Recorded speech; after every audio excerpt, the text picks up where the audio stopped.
SmokeCityCustoms.com. Every second counts in a poison emergency. That's why Poison Help is standing by 24/7 to provide free assistance in over 100 languages. Save Poison Help as a contact in your phone today. Poison Help. 1-800-222-1222. Lowe's knows how to help you save time and money, no matter the job. That's why we can deliver supplies to your job site as soon as same day, so you have more time to get the job done. Because when you need it fast, we've got you covered. Lowe's knows pros. Valid on eligible in-stock orders and select zip codes placed by 2 p.m. for same-day delivery by 8 p.m. Subject to driver availability. Fees vary based on purchase. More terms apply. See Lowe's.com/same-day delivery for details. This hour of the Triangle Sports Leader is powered by Ritchie Law Firm, injury lawyers. Ritchie Law is on top of it. Go to ritchielaw.com. That's ritchielaw.com. They score! WCMC HD1 Holly Springs. Take us with you on the radio, Instagram, TikTok, Alexa, and YouTube. 99.9 The Fan, the Triangle Sports Leader. Middle of the day, temperatures in the 30s, plenty of sunshine with highs today making it into the low to mid 40s. As we head into the overnight, mainly clear and calm with lows about 20 to 22. High temperatures Thursday in the upper 30s, breezy with sunshine. I'm meteorologist Chris Michaels in the WRAL Severe Weather Center. Weather update brought to you by Newcomb and Company, where your comfort is their business. Visit newcombandcompany.com. 3 o'clock check of your money. Dow Jones is up 15 points to 42,543. Goes to the right of the lane, passes in the corner to Powell. Fall away three is nothing but net. Trimble slashes in, kicks out to Powell. Open look for three. Count it. Jalen Washington finds Powell. He's already hit 2 threes. Give him another. Rebound slapped out. Ian Jackson has it. He's going to attack. Stop at the ACC logo. Out to RJ for three. Count it. The rebound goes to Powell. Out to Jackson for three. Yes, sir. RJ Davis just a fall away. Fling up. And he banks it home for three. The Drive with Tim Donnelly on 99.9 The Fan. The Drive with Tim Donnelly, 99.9 The Fan. Happy Wednesday, happy hump day. I'm Tim Donnelly, Dennis Cox producing. I think I have a bone to pick with the Carolina Hurricanes. Could have been triple screening, 3 wins for the Triangle. Duke smoked them. UNC looked as good as they have looked on the men's basketball court this season in a win against SMU. Canes couldn't quite pull it off against Tampa. However, that's not where we're going to start. Let's start UNC. Let's start. They needed something good. Even the win over Notre Dame, it didn't feel good. It's a win. It bought you time. Last night, SMU felt, was a good win. It was a good win, and it hopefully, I should say, for them, it's one you can build off of, right? Because the obvious kind of, here's the difference, is you look at it and you go, R.J. Davis had 26 points. Oh, when R.J. Davis scores 26, they're good. Who would have thought? But it's not just that, okay? I think it's how you ended up with him scoring 26. It's the other players that made it possible. It's the roles that were filled. R.J. Davis, defending ACC, reigning ACC Player of the Year, after the game, was asked why he was so efficient. I think I just did a good job of just kind of just taking what the defense gave me tonight. Just hitting my open shots. I was more efficient tonight. And, I did a lot of good things other than scoring. I was able to kind of penetrate and kick into the when they were playing zone, find open shooters and stuff like that. So it was really just more about just kind of just playing my game, not trying to overdo anything. So I think I did that tonight. Exactly. He took what the defense gave him. Went out there and played his game. The crazy part is he was the leading scorer, took the most shots. I still don't think he was the centerpiece of the offense. I think it was still Ian Jackson, who didn't score as much, started slow, but eventually got going. I still think he was the main character. R.J. Davis played off of him, played it off very well, knocked down some shots, did hit a couple, 50-50 balls, I don't know what you call them, couple forced shots with hands in his face due to circumstance, not bad decisions. And they go in. RJ had a good day until he got popped in the nose and got a bloody nose. But It's contact sport. UNC did a lot of things well. It wasn't just R.J. Davis exploding a little bit. They held SMU to 33.3% shooting. That's really good and the lowest they've scored this season, or lowest percentage they've shot this season. Guess who I give a lot of that credit to? Seth Trimble. Back in the lineup, was chasing around their perimeter players, played 26 minutes off the bench, didn't score a point, but played his role, did a good job, left his mark. Drake Powell, the freshman, was actually the spark at the beginning of the game. Ended up knocking down 4 threes, put up 17 points, 4 rebounds, 2 assists, a block. That's the Harrison Ingram role I was talking about yesterday that I think he can play because he does have some size. He definitely has athletic ability. He can shoot the 3. He can rebound. He can defend. He can be what they need him to be. Last year, we had a lot of fun coming up with nicknames for Harrison Ingram. The shape shifter. He was a liquid because he fit to the shape of his container. We talked Put to it on a T-shirt. We talked to his sister, who I think played for Duke, maybe volleyball. Duke. Yep. And we learned that his middle name was like Kleber or something like that. I was like, Clay, that's perfect. He shapes into whatever you mold him. That's where Drake Powell kind of has to go. What do you need today? That's what I'll do. That way, Withers and Washington can keep the same role most days.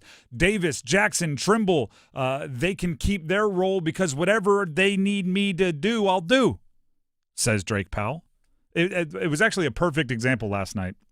His one block, it was funny because I was sitting there watching with my wife. She was sitting on the couch, and I was explaining to her how good Ian Jackson has been playing. I was like, this is a freshman. Look at him. Yeah, the one right there. He's got the ball now. And you know, he scored this many points and this many. I'm sure my wife was really excited to be sitting next to me watching this game, but I was giving her the lowdown on how well Ian Jackson has been playing.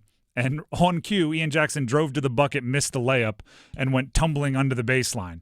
And wasn't maybe the fastest person in the world getting up and jogging back on defense. So, of course, my wife goes, he needs to get back on defense. And as she says that, Drake Powell soars to the bucket to block the shot of the guy who Ian Jackson was chasing. And I went, no, that's what the other freshman does. He does whatever they need. Ian Jackson has to force the issue on offense, try to score points, be a gravitational pull, and then whatever everybody else needs, that's what Drake Powell does. Came flying through, put it off the backboard, ended up being a nice little play for UNC. The roles last night were better. And they did a great job against size, which they have not done a great job this year.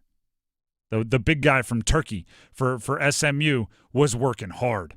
He got like a putback, and it felt like he had to I don't know, lift like the basketball was like a medicine ball. Like everything he did felt like he had to work harder for it because somebody on UNC, whether it was Washington, Withers, Powell, whether it was one of the small guys, being a pest, everything he did was challenged, despite the fact that nobody had size to match up with him. Nobody had the weight to match up with him.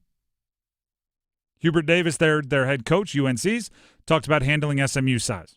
Defensively and being able to finish it with the rebound, then it allows us to get out in transition where I feel like we've been consistently good all season, but it's something that, we talked about the last couple of days, just in terms of not allowing them to get second chance opportunities, how good they were at keeping the ball alive. They're a big team. I felt like we were smaller at every position. I felt like every guy on their team was 2 or 3 inches taller than myself, and I thought we did a good job of making contact first. And I agree. They did making contact first is a funny way to put it, but it was it's more complicated than this, but it's also go back to like Little League basketball. A lot of times rebounding is effort. A lot of times rebounding is want to. It's determination. Same for guarding someone bigger than you. You gotta want it. Have you ever seen the ironic because Zion made his re-debut after being out with an injury last night and had a 360 windmill dunk. Have you seen the highlights from when Zion was in high school and he was guarded by a little kid with a baby face, looked like he was in sixth grade? And you could just tell that guy was like, I'm going to lose this, but hey, we're going to get some, some Instagram views out of it or whatever it was at the time, MySpace views. You need to have that attitude of like, yeah, I might get dunked on. Here we go. This guy's the number 1 recruit in the country. Here we go. I'm 5'2". Go out there and do everything. And UNC isn't that. I'm not saying it's that kind of the discrepancy, but I'm just saying they were very much in it to scrap last night, despite the fact that they were giving up size at a lot of positions. Ended up losing the rebounding battle by 2. You can live with that if you're UNC. 41-39 rebounding. I'll take that most nights for UNC if they're playing the rotation they played last night. That's a good day, and now build off of those roles, right? I'm not saying Seth Trimble needs to not score at all ever, but if he puts his bulk of his energy into defense, I'm fine with that. If Drake Powell is shooting threes at 4 out of 6, great, do that. But if the day calls for something else, he has the ability to do that as well. RJ Davis, let the game come to you.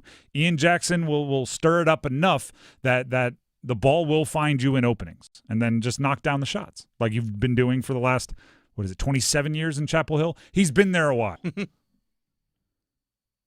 It's always funny to go back and look at his recruiting class. If you ever want to have just that guy moment, go look up who was in the recruiting class with RJ Davis when he got to Chapel Hill. The Drive with Tim Donnelly, 99.9 The Fan. Not only did UNC do their job last night, but their crosstown rival did their job as well. One of their crosstown rivals. Actually, while we're talking about who their rival is, a little bit of audio here from the postgame. Ian Jackson, the freshman, asked about the UNC rivalry game coming up this weekend against NC State. Here it is for you. First chance at a rivalry game coming up on Saturday. You looking forward to that? NC State, your first rivalry game here at UNC. It's not rivalry? Yeah. NC State's a great team. Every team in the ACC is a great team. It's a hard conference, but we just want to go out there and play our game. We're not looking into it as a rivalry. We just want to go out there and win another game in conference play. But they're a great team. So you're saying it is a rivalry? Whatever you guys want to describe it as. It's a rivalry, as if he didn't know. Not a rivalry. I like it. I like trash talk for those sort of things. I love it too. From either side, I don't care. It's fun. And now he has to back it up, right? Because you're playing NC State over the weekend, and if you think they won't hear that, now you got to go play well, and they're going to bring a little extra sauce for you. Their other rival, Duke, last night smoked Pitt, and that's the only way to describe it. It's time to have some real conversations about what Duke even gains in games against the ACC, especially if they're played like last night. Stick around. Evan, Canty, and Michelle are unsportsmanlike. If you're the Minnesota Vikings and Sam Darnold gets you close to a championship, if they get to conference championship or better, if they're in the Final Four, how could you not trade J.J. McCarthy away and get as many assets as you can to allow your team to take advantage of this window that you have with this current core players with Sam Darnold as a trigger man?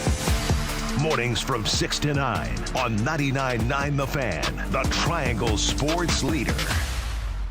It's 2025, and it's time to get your home zero-resified by calling our cleaning heroes at Zero Res. Get 3 rooms zero-resified starting at just $109 and take $100 off your air duct cleaning as well. Book online anytime at ZeroResRaleigh.com. What's this? We're expanding the North Carolina Education Lottery Winners Club. That's a pretty big wrecking ball. Well, with all these new scratch-offs, this place is going to be packed with new winners. Okay, let's go ahead and knock this wall down. This is where we're putting the polo field. Whoa, patience, Trixie. This month's tickets are loaded with $150 million in total prizes. The Winners Club awaits. Must be 18 to play. Approximate overall odds of winning range from 3.31 to 4.55. Problem gambling helpline 877-718-5543. Hello, I'm John Heister for the Heister Automotive Group. And we're constantly looking for ways to serve you better. One of the ways we do that is with something we call a Go-See. And that's where you select a vehicle from our inventory, and we have thousands, and we get one of our product specialists to bring that vehicle to you at your convenience. How do we do that? Well, it's simple. We have a group of employees that are evaluated based on the number of presentations they do. They're glad to do it. So it's just one more way we get off our keister and bring Heister to you. Tired of hearing scary radio ads about the IRS? Tax Relief Advocates is different. TRA is here to tell you that if you owe money to the IRS, whether it's $5,000 or $500,000, we have a solution. TRA can eliminate or reduce what you owe to the IRS with zero risk to you. We have over 1,000 five-star reviews on Google and an A+ with a BBB. End your tax nightmare today by visiting TRA.com or call 800-583-6681. That's 800-583-6681. Don't go through another year with all that high interest debt. Let Loan Pronto wipe it all out now. Hey, it's Dennis Cox. Loan Pronto's Rapid Equity Loan makes it easy to pay off all your credit cards or tackle that 2025 home improvement project. Get cash in your pocket fast. No appraisals, no paperwork, no waiting. Loan Pronto's AI-driven tech gets you approved and funded in as little as 1 day. One client got $150,000 approved in under 24 hours. Paid off all their credit cards, 2 cars, and a personal loan, saving over $1,500 per month. With low fixed rates and lightning fast transfers, you can do it too. Consolidate debt, improve your home, take control of your finances. Imagine being credit card debt-free by this time next week. Don't wait. Call Loan Pronto now, 919-381-1760, or visit loanpronto.com. Get a free rate quote with no hard credit pull, 919-381-1760, loanpronto.com.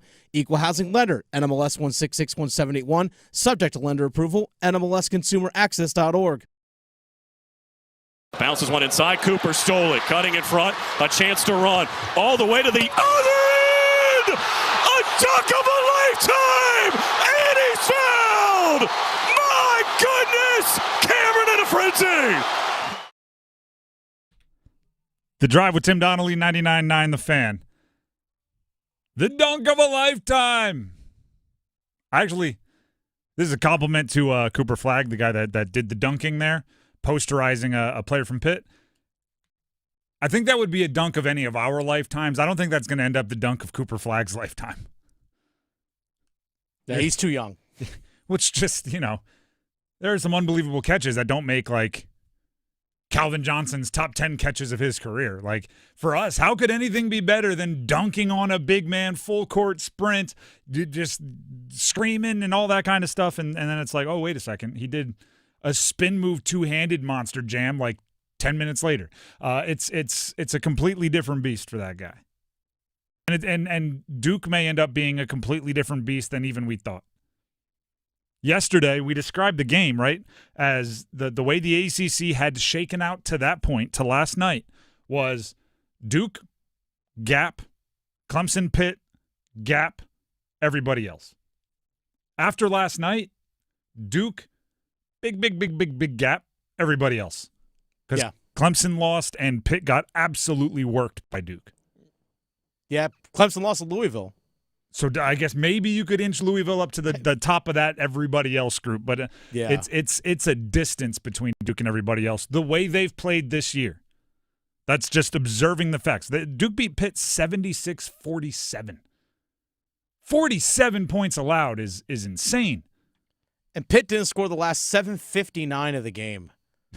That's, we talk about John Shire learning, still a young coach, still in his 30s, hasn't yet coached even 5 years as a head coach. Back-to-back turnovers for Duke. Calls a timeout. From that point forward, as he said, it was 8 minutes left essentially. From that point on, 18 zippy run to end the game. 18-0. They don't give up a bucket for the last 8 minutes coming out of that timeout. It's well played. Duke's defense led the way. We went into it's almost funny because, in previewing the game yesterday, what did we have to do? I talked about what Pitt's been doing well. They have this two-headed monster of scorers. They have Ish Leggett, or Leggett. I keep wanting to pronounce him like Xavier Leggett. Ish Leggett and Jalen Lowe. They have these two scorers. They're each averaging, 17 and change. Comes out to a little over 34 points per game combined. They scored 12 last night combined. And it took them 27 shots to get those 12 points. Lowe went 3 for 12 for 8 points, and Leggett was 2 for 15 for 4 points.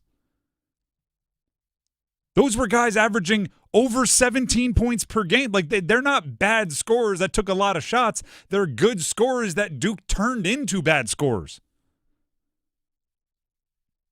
They had 2 guys averaging a little over 34 per game. The team scored 47.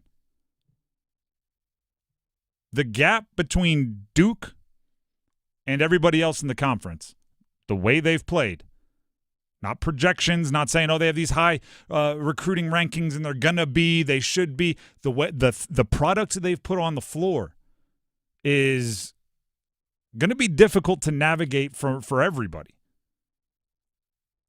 Duke, this comes from their Duke stats, the Twitter, official Twitter stats, whatever, of Duke. Duke has won its first 5 ACC games by double digits. That's the first time they've done that since the 1998-99 season. Their average margin of victory in those 5 games, their first 5 conference games, is 23.2. It's the first time they've won them all by double digits since 99, and they're doing it by an average of 23.2 points. And every game has a different story. The last eight minutes they didn't score. In this one it was Evans off the bench. In this one it was whatever. How do you judge Duke in like, for an example, right? We saw a couple teams in the SEC that were at the top of the rankings lose, right? Kentucky loses, Tennessee loses. Both of them kind of, get worked in different ways. But they're playing other top 25. They're playing other really good teams to test themselves and get jabbed and have to pick themselves up off the mat. If they lose a game, it's usually because they played another team that was worthy of winning. The way the ACC is set up this year, unless UNC really solved everything that was ailing them in that SMU game, or NC State goes on one of those special runs like they did last year, or Louisville or Clemson or somebody puts it all together, Duke's not going to play another top 25 team until the NCAA tournament. Think about how crazy that is. The story of last night, at least in part, was Cooper Flagg's dunk, and John Shire talked about how it got everybody going. It reminded me of like a Zion kind of play. That's what it reminded me of because of how it sparked Cameron. I've not me myself, but we've had a few guys through the years to make a couple plays that just spark everybody in the building, and that was one of those moments tonight. Yeah, let's not compare it to a Zion dunk. Maybe the reaction. Zion dunks were of a one of one. Well, that's what he's comparing it to, the reaction, the way he got everyone in a frenzy. Yeah, I don't know. It's just, you say, it was like a Vince Carter dunk. I'm not going to go like, oh, did the crowd get excited? I'm going to expect something, certain different breeds there. We could split hairs. We could. But no, it was, we're going to talk about Flagg a little bit later on, more specifically. But do you know what's the most impressive part about Flagg is he doesn't have to score 28 to obviously be the best player on the floor.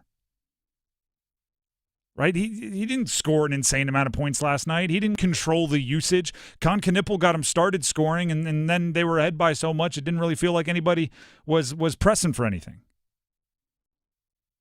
But he's there. He's making plays. His presence is felt. He's controlling the action. Shire calls it a controlled aggression.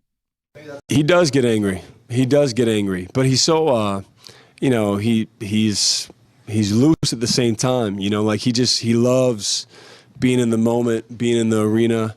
But he's got an edge to him now. It can go quick, and I think we saw that tonight. He was pissed at himself for the second foul, and then all of a sudden he picks up his third, and it just got him going. It's do you know what actually was maybe the most impressive part of the dunk? The way that after the dunk, what was it? Graham Diaz was the guy he dunked on, one of the twins.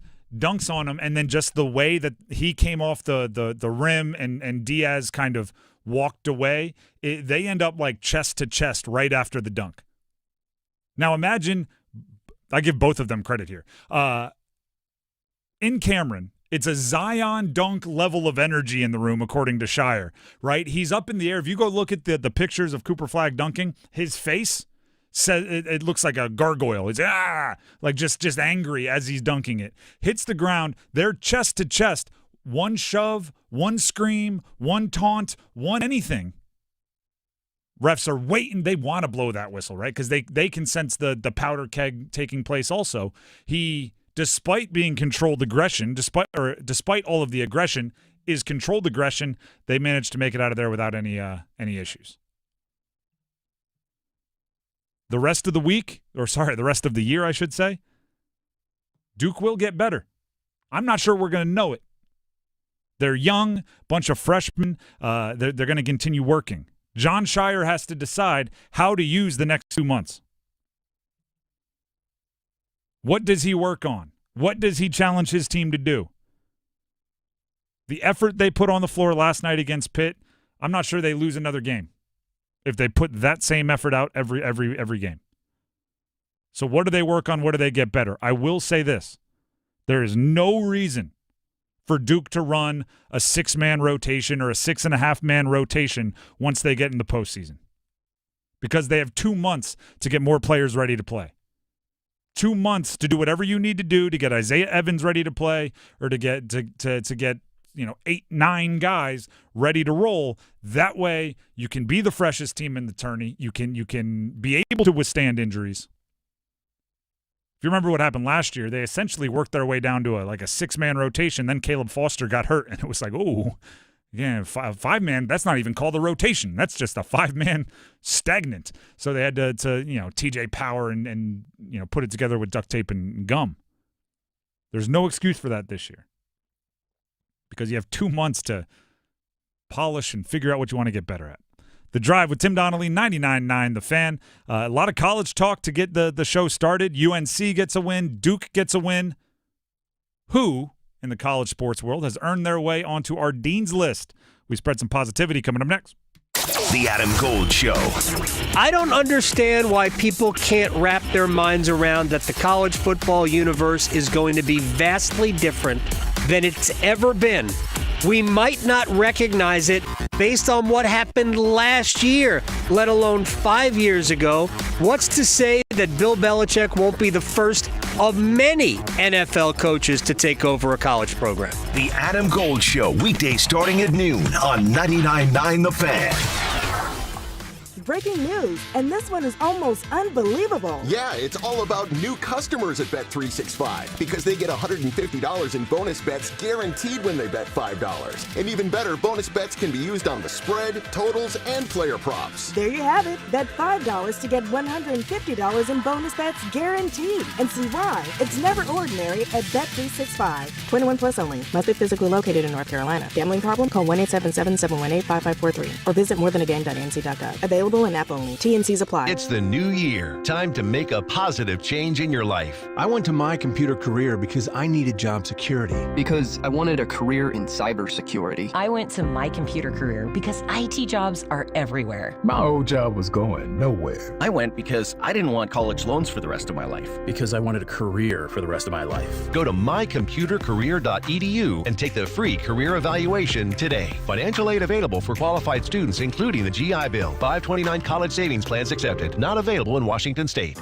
Hey, what do you say? John Forsland here for my friends at Buffalo Brothers. It's hockey season, baby. I live and work on both coasts, and here's the deal. There's nothing like Buffalo Brothers. The best wings on the planet and a great place to watch all the big games. Visit all 5 Triangle locations for great specials, including half-price pizzas Monday through Friday, 4:30 to 6, and $6 Jamesons on Sunday. Dine in, carry out. BuffBrothers.com. Aw, man, now I want wings. Something amazing is happening. Technology is working harder, faster, and more reliably. It's delivering results that work. But who makes technology work? CDW. We're a full-service technology solutions provider, advising our clients and designing customized solutions so they can reach their goals and do amazing things. CDW. Make amazing happen. Find out more at CDW.com. Drivers who switch and save with Progressive could save hundreds. With that kind of money, you could go big time and switch to the expensive shampoo with amino acids. Sure, you don't know what those are or why you need them, but it sounds very impressive. And if you switch and save hundreds, you can massage it into your scalp every day. Now, if only you can get people to lean toward your head to smell those aminos. Switch to Progressive and you could save big time. For shampoo? Progressive Casualty Insurance Company and affiliates, not available in all states. Potential savings will vary.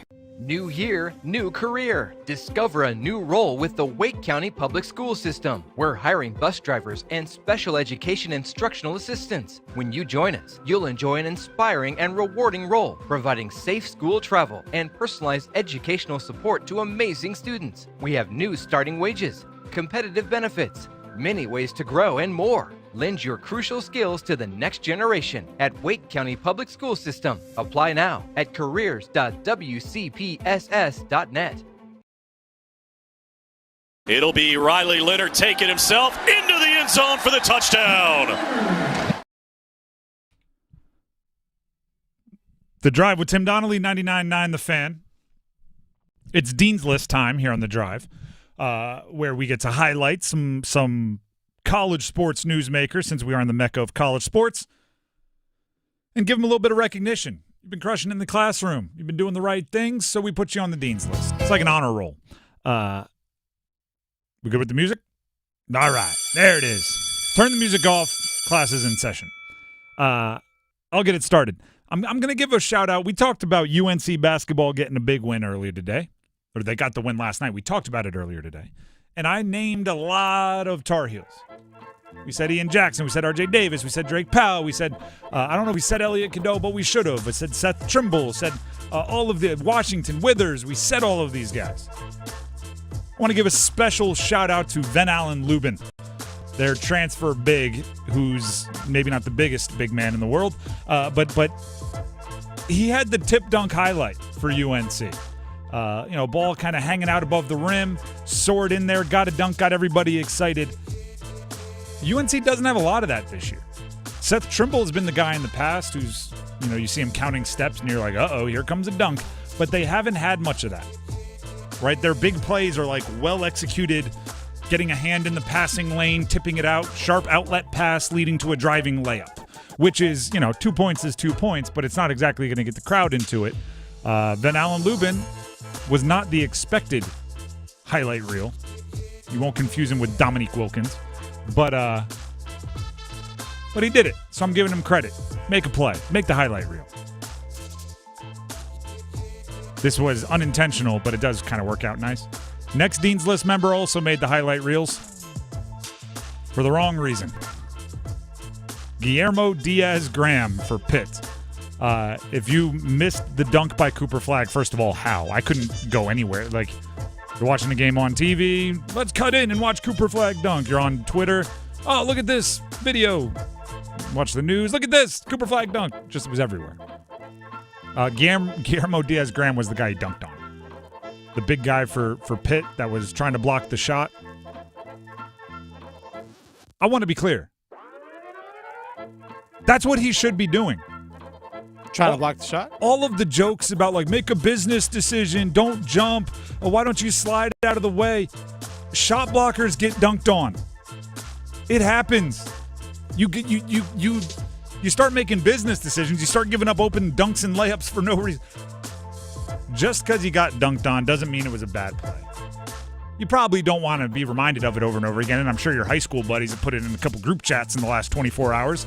Jokes are flying, but that happens. Guess what? Defensive backs give up touchdown catches. Right? Home run hitters strike out. When you are your rim protector for your team, it's going to happen. Kembe Mutombo got dunked on. Alonzo Mourning got dunked on. Hakeem got dunked on. They were never happy about it, but it happens. You got to challenge the shot. You have to do it. And then you just got to live with the consequences. Have I told you about the one time I got dunked on? No, you didn't. It is friendly fire of the worst variety. College, we used to play like a football pickup early in the off season. So if you tweaked an ankle or something, you wouldn't miss like the start of training camp. We'd like winter session. We'd have a decent amount of football team pickup runs at like the community, student center. One time we were getting together, we had 9 guys going. My roommate played on the Delaware basketball team. I was like, hey, if you want to get a run in, we're 1 short. Why don't you come play? He was like, yeah, all right. He comes and plays. We end up playing for a while. A bunch of people show up. We have 40 football players there. He wasn't going to leave. He was there with us, so he's playing. Suddenly, we're on different teams. I'm gonna say a couple names here. Laquan James, one of our defensive backs, has a fast break. He's an undersized defensive back. I'm coming looking for a chase down LeBron block. This was big during like chase down block time. Everyone was trying to do it. Undersized defensive back. I'm a taller guy. I'm going to pin him against the backboard. Nobody on my team says, you got two. Hey, trailer. Nobody says anything. So my roommate, who I brought to this thing, trailing behind me, I have no awareness. I jump up to block Laquan's shot. Laquan puts it off the backboard.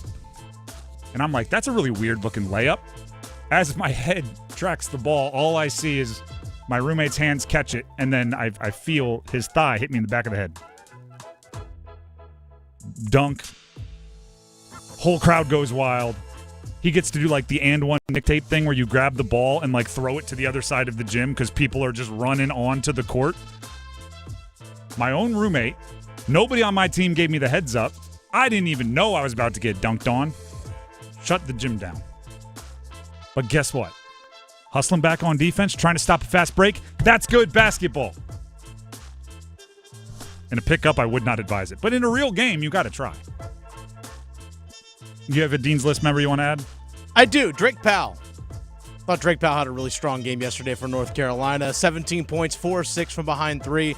I thought it was probably his most complete game this whole season. I'd agree with that. And it was, he got everyone rolling. He was like the first early one. In the game, he was the first one to have a good game, which takes some pressure off a whole bunch of other guys. This is going to be another tough one for some of you to hear. My last Dean's List for the day, Riley Leonard, quarterback Notre Dame. What? He left Duke this past year. Here's why I'm putting him on the Dean's List. If you're going to leave a school like Duke, right, somewhere that took a chance on you out of high school, you grew together, you had some cool moments, you leave to make money, because I'm sure he got paid handsomely in the NIL transfer portal, and to compete for a national championship. Well, guess what? You may not like it, but at least he's doing what he tried to do, right? At least, he, for lack of a better term, the grass kind of was greener. He's in the semifinals of the college football playoff. He's 2 wins away from a national championship. It's, if you have like a podcast host, right? Because I always think in media. You started this whole podcast, you start to get some traction, and then they leave the pod. And you're like, oh, man, what? We grew together. And then, 2 days later, you see him, color commentary for the Super Bowl. You're like, oh, well, you know what? I guess it kind of make you fine. You made a good decision for yourself. Riley Leonard might win a national championship while cashing, 7 figures, I assume, in NIL money. And, well, okay, fine. I guess that makes sense. I don't have to like it, but good for you. That's the Dean's List here on The Drive with Tim Donnelly, 99.9 The Fan. Class dismissed.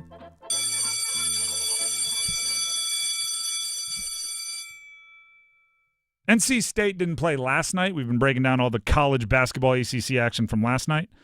They played tonight against Notre Dame. And there's a mission, a task, whatever you want to call it for NC State that will not change until it is accomplished. And it is 3 words. Find an identity. Notre Dame isn't scary, but a lot of times when we're previewing these games, I look at it and I'm oftentimes judging the opponent and then discussing or coming up with what I think a team should be looking to do. So if you're facing a team that's bad, I go, all right, winning isn't enough. You need to win and. If you play a really good team, I'm like, all right, all hands on deck, right? Shorten the rotation. Your stars got to play well. Sometimes you need to also keep it relative, right? If you're a juggernaut team and you're playing a C school, a C opponent, you can treat it that way. You can treat it like, okay, you need to win and. You need to win and improve the defense that was shaky from the previous game. You need to win and get stronger play from your bench because it's been quiet recently. You need to win and. Notre Dame is not a scary team. Relatively to what NC State has put on the floor this year, State's not scary either. Notre Dame against power conference opponents, both non-conference and ACC opponents, as long as they're not mid-majors. 2-6 with wins over Syracuse and Georgetown.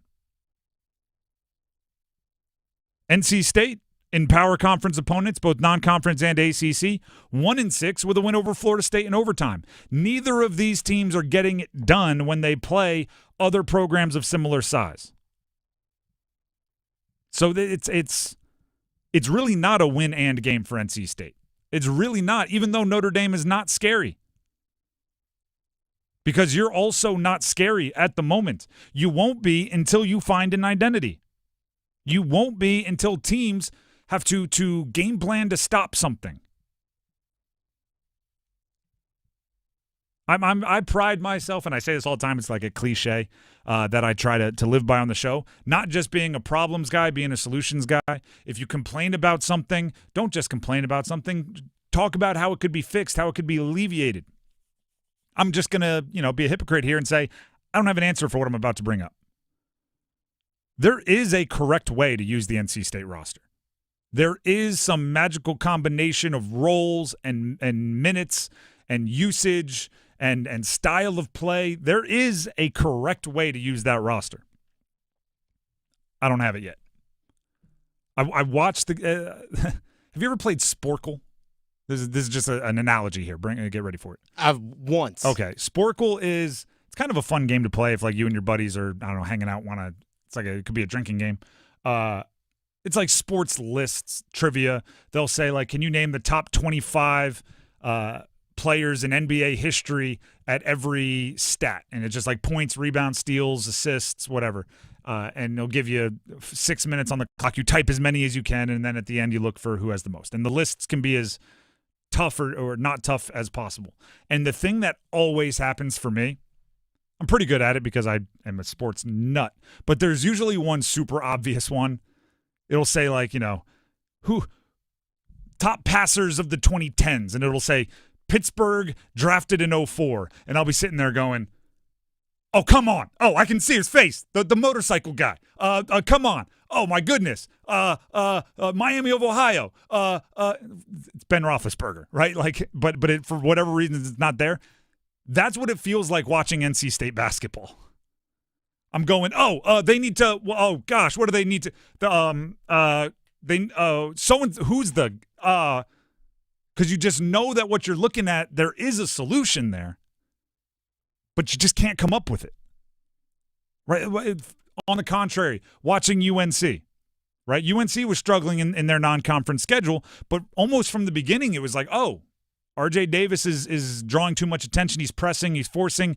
You need someone else to take the spotlight, and then he can play off of that. Bada boom, bada bang. They'll at least score more. I don't know if they'll be great on defense, but they'll at least score more. That's quick. NC State's roster is an enigma to me. Michael O'Connell, the numbers will show, the effectiveness will show, needs to be on the floor and needs to have the ball in his hands. Right? You see it when he is off the floor due to foul trouble or whatever, the team doesn't play as well. So you're like, all right, we need him on the floor. I'm not sure what I want him to do with it yet once he's there. Sometimes it feels like he shoots him out of the game because he's taking 12, 13 shots, and I'm like, I don't think that's it. But I also watch it and I go, he can't just be a setup guy because some of the others are pressing. He's not big enough to focus on I don't know. He needs to be out there. What does he need to do? The few times they've looked really good, they'll go on like a half or a 10-minute stretch where they look really good. Oftentimes it's accompanied by Dontrez Styles knocking down a couple threes. Dontrez Styles is shooting 32% from three on the season. My brain's going, all right, that guy needs to shoot more threes, knock him down. That's when they look their best. The right brain, left brain, the other side is arguing, no, you're not telling the guy shooting 32% from three to shoot more. Coming into the year, we heard now that DJ Burns had exhausted his eligibility, they could play more in the style that Coach Kevin Keatts wanted to play, which includes getting up and down the floor, running. They are, I looked this one up today, according to TeamRankings.com, they are 331st in possessions per game. I don't even know I knew there were 300-something in Division I basketball. 331, that's darn near the bottom. 331st in terms of possessions per game. That's slower than UVA. That's all the way down there. That's like slower than what we've known, like the old Tony Bennett UVA. But here's where the enigma comes in. They're playing 9 guys at least 10 minutes. So I'm going, if your rotation is that deep, you should be trying to run other teams out of the gym because there's very few teams that are going to play 9 guys an average of 10 minutes or more. I watched this, so maybe that's it. Maybe it's run, but also if you're not shooting a high percentage, the more possessions it becomes more. I know they want to press, but if you're not shooting efficiently, it's hard to get into your press. Also true. It's a weird team that hasn't put it together yet, but I'm confident it's there. Right? Like I know it's there because we've seen guys like Brandon Huntley Hatfield has not been playing as well as he did last year at Louisville. So he has that ability within him somewhere. You just have to figure out the code to unlock it. We know Michael O'Connell can play really well. He was one of the main characters of a Final Four run. Just have to unlock it. So, yes, I just did everything I try not to do. I just brought up a whole bunch of things that they need to solve and offered absolutely no solutions. This to me is sometimes what you get as a byproduct of being transfer portal heavy. Mm-hmm. You don't have an identity. We saw with NC State football. We're seeing it with NC State basketball. I think UNC basketball is still trying to figure out a little bit. And granted, they're a little bit more of a blend of recruited guys, but they do have a few transfers in there. It's guys, again, trying to figure out an identity of a team, and they just don't know it yet. Yep, and they've like auditioned a few, right? They're walking out at like coming out. Okay, maybe we're this team. That didn't work. All right, maybe we're this team. That didn't work. Maybe that one kind of worked.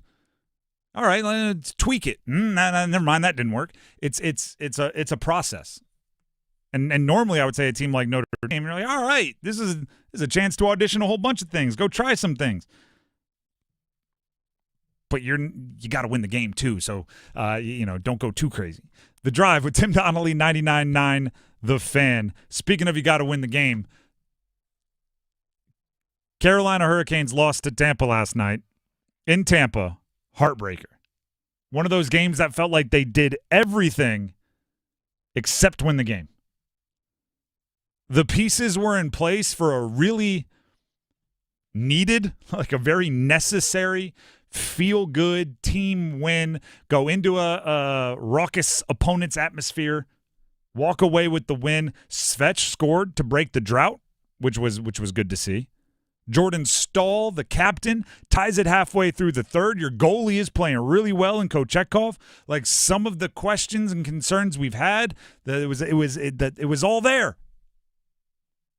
Until there was less than a minute left, and Jake Gensel, Nikita Kucherov, and Braden Point combined for the game-winning goal in the final minute for Tampa. And it leaves me so heartbroken about that game. You did everything except win. You did it all. Rod Brindamore even admits it's a tough way to lose a game. Yeah, those are the worst ways to lose. You'd rather not even come back because it's just a kick in the in the teeth there. But guys fought back. I didn't like our start. That first goal was not good enough. It was too light around our net. We're just waving sticks around a puck that's just sitting there. So we gave them one, but then we fought back, got ourselves in the game. They got the difference. Power play goal. We kind of just float one in and get it bounced. That's really the difference in the game. So. Wasn't a lot going on for both teams tonight. Both teams working hard. It just, we came up short. Brutal way to lose a game. But it does kind of play into the whole, that's what stars do in big games. 3 of the 4 leading point producers for the Lightning combined for the game-winning goal. Sebastian Aho, Seth Jarvis, Martin Necas, the Canes' 3 leading point producers, combined for 0 points in the game. In big games where the intensity is high, where it's an opponent you have a history with, where it feels like a lot is on the line, Stars, especially on the road, because role players don't travel with their production as well, the Stars have to play well. They got no points from those guys. Now it's good to see Svech get back doing some good things, and I think I saw Adam Gold said it was like a B+ Svech game, which comparatively felt like it was if you're grading on a curve, it was a 95. Yeah. It was good to see that. Obviously, Stahl's going to do what Stahl does. It was really good to see Kochetkov play well. But if you tell me in any game your top 3 point producers, some of your top line guys aren't going to contribute to any goals, it's going to be tough to win. It's going to be tough to be consistent because your best guys have to be consistent. Again, Brendan Moore after the game on struggling to consistently win. It's tough because tonight we played well enough maybe to get something out of that. That's been the story of the season for me, is that when we've lost, we played well enough to get something, but we're getting nothing out of those games. And that's, you got to find a way when we're maybe not even playing our best, but at least get something out of these games, and that's what we haven't done all year. It's a tough one. And it becomes difficult to autopsy the way we're doing to break it down in retrospect, because there was so much good, but it feels just a hint hollow in a loss. I also thought it was, this is kind of the daily update on whether the team is showing the sandpaper that I so hope they find, the edge, the grit, the fire, whatever you want to call it, that I so hope they find. I respect Aho for trying. But I also think Aho is not the trash talking type. When he was chirping, who was it, Hagel last night? They were going from bench to bench, and credit to the cameraman for catching it perfectly. They cut to Aho, and he was very performative in like a little chirp he was given to Hagel. Some maybe overextended, I don't even know, performance. It looked like he was acting, and Hagel Hagel on Tampa couldn't even keep a straight face, had to laugh. And it did strike me as the guy who's, and we there's one in all of your buddies, right? Your group of friends who's not good at trash talk when he tries to. And it just comes across as oh yeah, really? You're earlier today you didn't put your blinker on when you turned left. And it's just what that's what you came up with, dude? All right, let me trash talk for you. All right, here you go. Yo, mama. That's how it's got. You need somebody. Aho's not the edge. And that's fine, by the way. There's a whole bunch of teams whose best players are I got what did Eminem say? I don't carry guns anymore. I got undercover cops that'll legally pop you. Aho doesn't have to be the one out there fighting his own battles. He's got teammates to handle that. But I like that he in a game like that, in the moment that it was, with what was on the line, with how the game is going, I like that he wasn't ignoring it. Aho's not. They need to find the guy that should be handling it, but I like that Aho tried. It's. Did you see? And this is actually a bad example because I don't think coaches should get involved. But did you see when Shane Beamer and Brett Bielema in the bowl game? South Carolina and was it Illinois? Yeah. Brett Bielema was kind of gesturing towards the South Carolina bench. He was talking mess towards South Carolina, and Shane Beamer absolutely lost it and was I don't blame him for it. Finger pointing and everything else. Which, again, if you're South Carolina, your coach just gave you some spark. But I do think, and you can go back and watch it, and if you were to ever stand those two guys next to each other, Shane Beamer is not in the same weight class as Bielema. We'll put it that way. Beamer was moving in reverse while pointing as if it was very much a hold me back, bro moment. You got to know your strengths, got to know your weaknesses, and he wasn't about to go over there and actually do anything, but he understood that what Bielema was doing couldn't just go unscathed, and there was no one else on the field that could realistically react because it's the opposing team's head coach. If you're a player, you can't yell at the opposing team's head coach, be dramatic and demonstrative and big, because it's power dynamics. Beamer could, though, and he did. Now, I think both of them kind of came across looking foolish, right? I think both Belima and Beamer did. But part of it is like, I'm willing to look foolish. I'm willing to look ridiculous if that's what it requires. If I have to be honest, I think Aho lost the chirp battle. He didn't. If it was the playground, you go over to your friends like, oh, I came across cool, right? You'd be like, yeah, man, sure. I don't think it's okay, cool. He lost the chirp. No, battle. I'm not saying it's a big deal. Yeah, but I think it's the fact that he showed up to it. I agree. That's the thing. Is like everyone else rally around, like, oh, our best player is not afraid to back down. Let me rally around that. That's the thing. It's not about if you win, it's you show up. I agree. I love that he tried. I think there are other guys that could get there earlier. Let me handle this, Aho. I got this, fishy. But if they're not going to, you got to see it through. It's a little bit of edge. I would say a half step in the right direction of what I've been clamoring for the past 2-3 weeks. Hey, angry Sebastian Aho plays really well. And angry Fishy plays well. And there's a role for that guy on the team as well. The guy that's like steam comes out of his ears and he goes and scores 2 goals and picks up 2 assists. Be that guy, Aho, right? Be that guy. Someone else can talk the trash. You can be that's right. You ever been that person? Just, that's right. Someone else is, yeah, take that. You don't actually have to do anything. The Drive with Tim Donnelly, 99.9 The Fan. We're going to take a break, but football at 4 leads off the next hour. We update the Dave Canales meter, the Dave Canales scale. Our confidence in Dave Canales, head coach of the Panthers, updated next.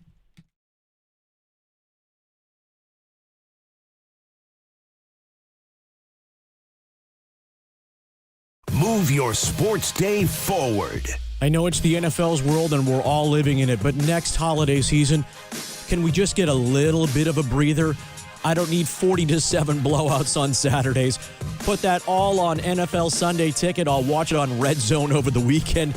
Just spare me a little time to catch my breath, will you? Get set up. Join Next Up with Paul Ihander. Mornings at 9 on 99.9 The Fan, the Triangle Sports Leader. Tim Donnelly here for Zero Res. 2025 needs to start clean. Get all that dirt from 2024 out of your carpets, tiles, rugs, upholstery, every surface in your house. Because in 2025, we're starting Zero Resified. Biggest sale of the year. 3 rooms of carpets cleaned, starting at just $109. And take $100 off your air duct cleaning while you're at it. Offer is open through January 31st, so visit ZeroResRaleigh.com or call 919-995-0000. Everyone deserves a fast and reliable connection, one that helps better their everyday through the things they value most: friends and family, education and career. A connection that opens pathways to opportunity and builds roads to a better future. At Spectrum, we're committed to delivering just that every single day. Because with the right connection, anything is possible. That's Life Unlimited. That's Spectrum. Okay, I have to tell you, I was just looking on eBay where I go for all kinds of things I love, and there it was. That hologram trading card. One of the rarest. The last one I needed for my set. Shiny like the designer handbag of my dreams. One of a kind. eBay had it, and now everyone's asking, ooh, where'd you get your windshield wipers? eBay has all the parts that fit my car. No more annoying. Just beautiful. Whatever you love, find it on eBay. eBay. Things people love. Homeowners, it's time to start fresh in 2025. Hey, it's Dennis Cox. Loan Pronto is here to help you take control of your finances in 2025 by lowering your house payment and consolidating that nagging debt. Did you know that 9 out of 10 borrowers get a better deal by calling Loan Pronto? Right now, Loan Pronto has some of the most competitive offers for refis, debt consolidation, and purchase loans, starting in the low 5s APR. If your current rate is over 6%, don't settle for paying too much. Even if you're in process with another lender, call Loan Pronto. Lock in a lower rate today and close in as little as 2 weeks. often with no appraisal. You can even skip your next 2 house payments. It's fast, easy, and hassle-free. Get your personalized Loan Pronto rate quote instantly with no hard credit pull and no upfront fees. Call 919-381-1760 or loanpronto.com. 919-381-1760, loanpronto.com. Equal housing lender, NMLS 1661781, subject to lender approval, NMLSconsumeraccess.org. This hour of the Triangle Sports Leader is powered by Ritchie Law Firm, injury lawyers. Ritchie Law is on top of it. Go to ritchielaw.com. That's ritchielaw.com. WCMC HD1 Holly Springs. Take us with you on the radio, Instagram, TikTok, Alexa, and YouTube. 99.9 The Fan, the Triangle Sports Leader. Middle of the day on this Wednesday, temperatures are in the 30s. As we head into the afternoon, we're in the low to mid 40s with plenty of sunshine. Overnight, we're about 20 to 22 degrees, highs in the upper 30s heading into the afternoon. I'm meteorologist Chris Michaels in the WRAL Severe Weather Center. Weather update brought to you by Newcomb and Company, where your comfort is their business. Visit newcombandcompany.com. 4 o'clock check of your money. Dow Jones is up 77 points to 42,605.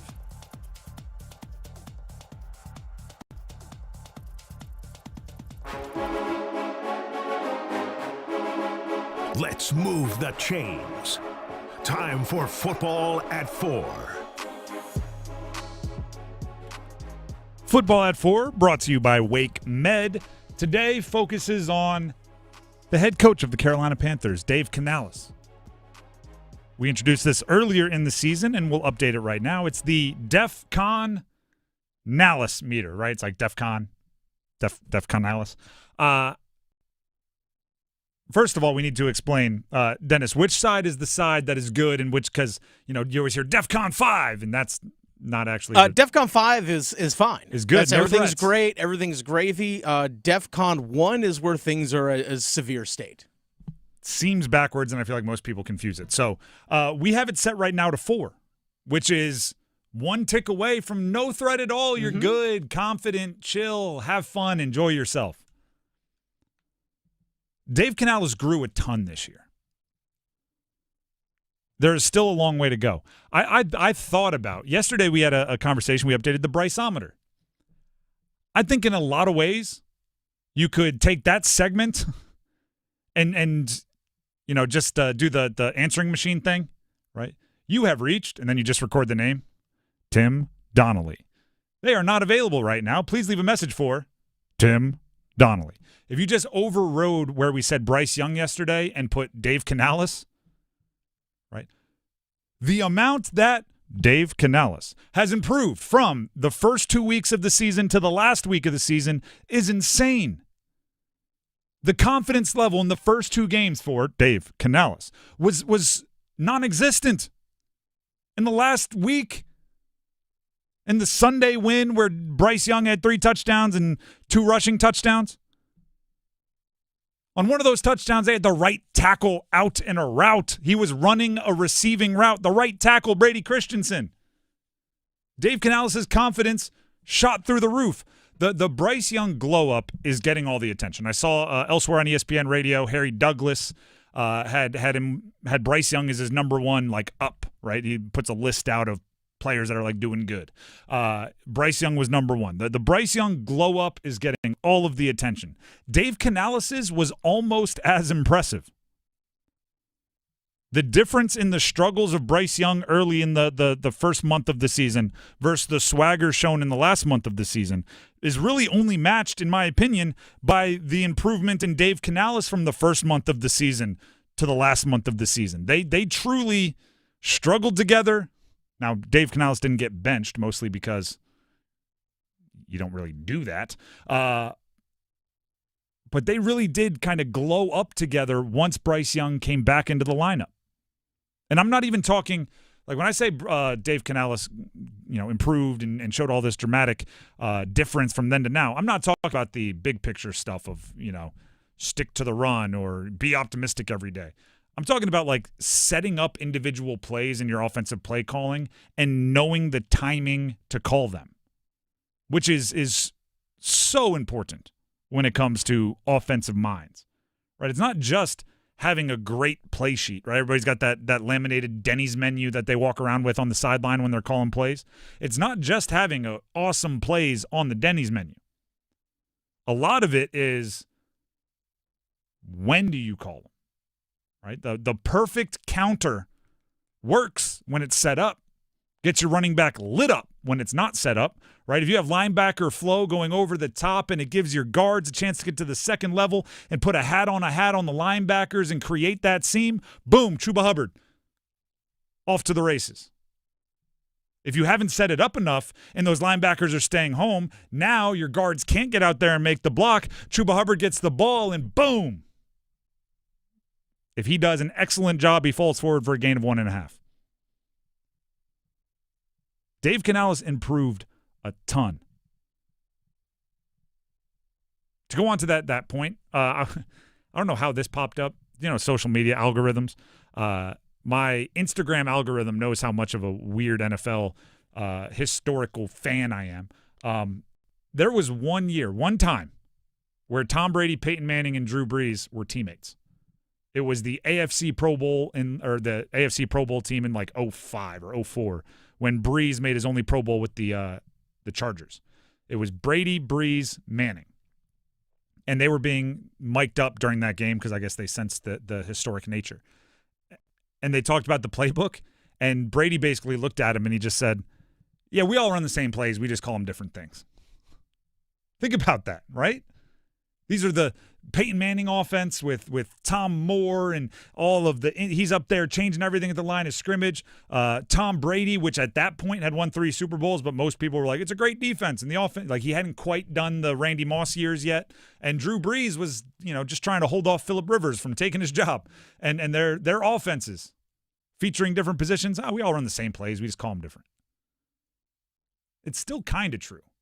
Now, not everybody's going to have to play where the right tackle goes out in the route, but for the most part, the concepts are all the same, and it just comes down to when you call them, and that is what Dave Canales improved on 10,000 times between week 1 and week 18. So you may be saying, this sounds really positive. It sounds like you're really high on. Why did you not go with 5 on the Def Canales level? Why did you not say you're fully confident? Well, it's because there's a lot of other stuff going on. And there's still a long way to go for Dave Canales, just like there's still a long way to go for Bryce Young. Just because you've come a long way doesn't mean you've arrived. If I'm Dan Morgan, and Dan Morgan as a GM and his media availability appeared as if this is the direction he's going to go,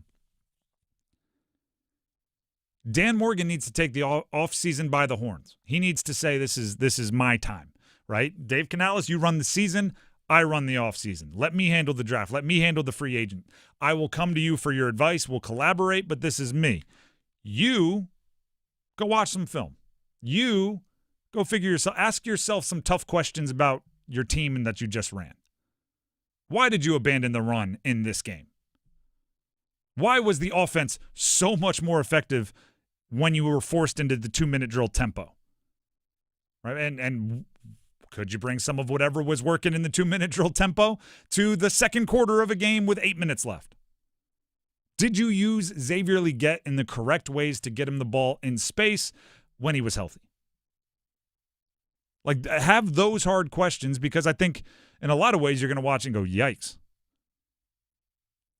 I don't know if this is exactly apples to apples, but think of the first day you were in your industry. Right? If you are, if you're in sales, think of you've been in sales for 5 years. Think of the first sales calls you made. Think of the first time the client said, well, that's really expensive, how you reacted versus how you would handle those same objections now. I can tell you this because I've had to do it a few times, right? I'm going to work on myself and get better exercises. It is not fun listening to my radio career 10 years ago, right? The podcasts I started that were going to show everyone what I had going in 2012. Not too long ago, I listened to some old stuff I did. I went, turn it off. Yes. Turn it off. So Dave Canales, I'm not saying he's as bad as I was in 2012. But what I'm saying is you have to do the hard stuff where you go back and watch and go, why in the heck on 3rd and 7 did I call that play? I hadn't even set it up with You got to do it. You have to. You have to. Because the only way you're going to survive in this league as a quarterback or as a play caller is if you can critically look at yourself and come up with the things that defenses are going to do to you at least at the same time as they figure it out, right? Because, I talk about the sophomore slump. Everybody wants to talk about the sophomore. C.J. Stroud just suffered a sophomore slump, right? These players that take the league by storm, and then there's almost always a dip. Once you come out of that dip, and you're as good or better than you were before, I go, perfect. You're there. You're going to be around for a long time because you've proven you're not a one-trick pony, right? You've proven you're not a one-hit wonder. You can change what you do and find success. We saw it with Patrick Mahomes. Patrick Mahomes had that first year, 50 touchdowns as a starter? Whoa. Next year he wins a Super Bowl. MVP first year as a starter, Super Bowl second year as a starter. Then you started hearing the league figured him out. All you have to do is throw 2 shell at him. You have to throw 2 high safeties. Don't let Tyreek Hill get behind, and if you make him complete 10 passes, he'll make a mistake. And then I remember I was watching, it was a Peyton Manning interview somewhere. He was talking about the same thing. And he goes, if I'm one of Patrick Mahomes' friends, I'm telling him this. They are insulting you, Patrick. They're saying you don't have the discipline to take the check down every single play. You'll get greedy, you'll force it downfield, and they'll take advantage of it. They are insulting you by saying you don't have that kind of self-discipline. Well, guess what Patrick Mahomes does now? The guy never throws the ball more than 5 yards downfield. His yards per attempt, air yards per attempt is nothing because he's just that disciplined. He changed. Canales is going to have to do the same thing. He's going to have to watch the film this year and say, what are they going to do to stop the things that worked the last month of the season for me and Bryce? And he's going to have an answer for it. He's going to have the self-discipline for it. He's going to have to change it up. And once he proves he can do that, there's nothing they can do to you. Because they'll come up with something that fixes it. They'll come up with something that figures you out, and you'll already be on to the next. Canales was asked what he learned this year about himself as a coach. Just openness to learn from people who have done it before, who have been a head coach, and then also just coordinators and position coaches who have been around football for a long time, and to take in all the information possible, and then to try to make the best decisions weekly, really daily, that I feel are best for our team, from a football standpoint. And so hopefully just learning that has helped me, and making sure that I continue to have that openness to collect all the information and make those decisions collectively. My advice: take a week and a half, watch some of the upcoming NFL playoffs from a beach cabana in Cabo, then come back with a very, very critical eye for the decisions you made. Def Canales level 4. At times this year, probably we didn't update it every week, but it was flirting with 1. If it wasn't there firmly, it was flirting with the other side. So a lot of improvement from both Bryce and Dave Canales over the second half of the season. The Drive with Tim Donnelly, 99.9 The Fan. Before we move on, Tim Donnelly here for Miller Lending. Gordon Miller and Miller Lending have been doing no closing cost loans since 1987. Here's the question you have to ask yourself.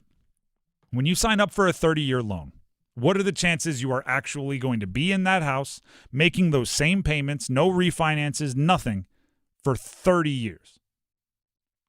You may say, well, for sure, the plans, I love it here. Well, guess what? The average length of a loan is less than 4 years, and it has been that way for decades. So on average, within half a decade, you're refinancing, you're moving, you're upsizing, you're downsizing, your job sending you across the country. You realize as an empty nester, you don't need all that space. Whatever it is, The average length of a loan is less than 4 years. So maybe planning for that is the right way to go. Planning for the flexibility, right? If that's what's happening, that's what you should plan for. And a no closing cost loan sets you up to save money out of your pocket each and every time you get a new mortgage. Oh, by the way, I should offer, you could pay off your house, right? Maybe you win the lottery. That's another way that a mortgage would end, just to give you all the different options. The idea is to save yourself money, to not pay massive interest, and to be prepared to take advantage of a volatile and ever-changing market. Miller Lending and their no-closing cost loan sets you up best to do all of that. Give them a call to learn more. 919-447-3377. That's 919-447-3377. Or you can visit them online at millerlending.com. That's millerlending.com. Miller Lending is an equal housing lender, NMLS number 250-2146. Next up, we have our ladder challenge. I am still on the winning train. Try to keep it rolling and hit it and quit it. Coming up next. Hey, it's Adam Gold, and do you have a late-night craving for in-depth analysis on the Carolina Hurricanes and their latest game, their latest win, their pursuit of the Stanley Cup? Well, I can quench your thirst. I can feed that appetite on the Canes Corner podcast, the morning after edition, which drops the morning after every Hurricanes game. Get it wherever you get your podcast. Brought to you by the Aluminum Company of North Carolina. It's bow time. A leg and thigh dinner from Bojangles for just $5.99? Leg and thigh dinner from Bojangles for just $5.99? So crispy. So crispy. And juicy. And juicy. So much flavor. So much. Stop it. What are you doing? What, you expect me to get this delicious deal and not say anything? You're unbelievable. You're unbelievable. With a boldly seasoned leg and thigh, choice of fixin', a biscuit, and legendary iced tea, it's a deal so good it's worth repeating. So eat and repeat while it lasts. It's bow time. It's bow time. Dine in, drive through, or tap your favorite delivery app and have Bojangles come to you. Satisfy your craving for flavor right now with Bojangles 2-piece dinner. 2 pieces of Bojangles dark meat chicken, your choice of fixin', a biscuit, and iced tea for just $5.99. That's right, just $5.99 for limited time at participating Bojangles. What are you waiting for? When you're hungry, it's always bow time. T-Mobile 5G home internet keeps getting better. Get our fastest connection loaded with benefits. Get T-Mobile's best home internet starting at $55 a month with autopay and any voice line. Plus, Price Lock. We won't raise your rate on internet. Check availability at T-Mobile.com/home internet.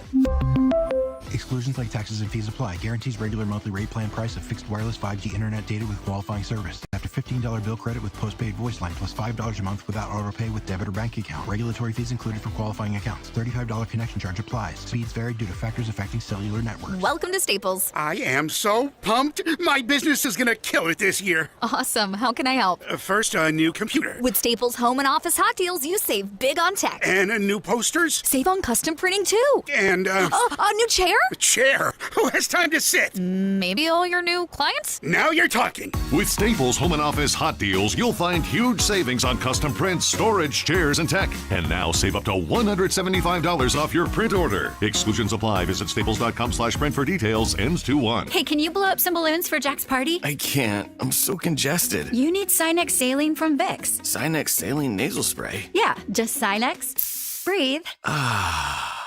Sinex Saline instantly clears everyday congestion associated with colds and year-round allergies with a gentle, ultra-fine mist that's no mess and easy to control. Daddy, we need more balloons. On it. Enjoy life's important moments without congestion. Try Sinex Saline from Vicks. Just Sinex. Breathe. Use as directed. Well, good morning, kiddo.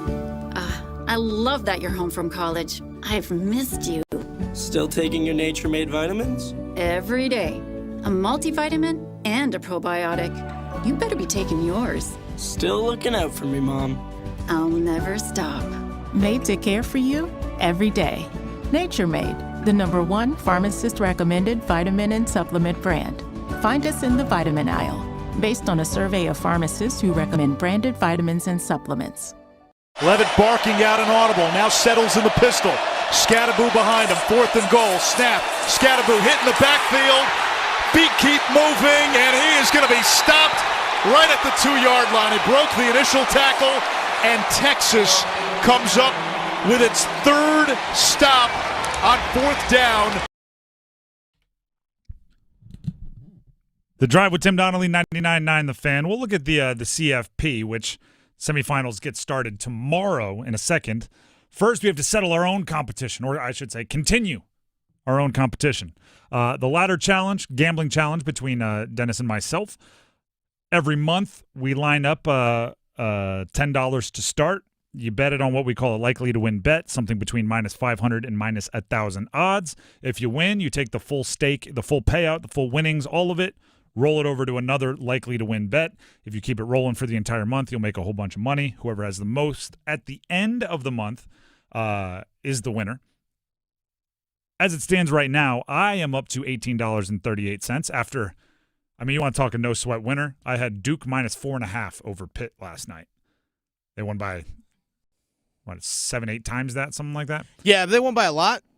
So that was a no-sweat winner for me. Did you win last night? I did. I also had pretty much a no-sweat winner. I had Vegas plus 1.5 against the San Jose Sharks in the NHL. Vegas won 4-2.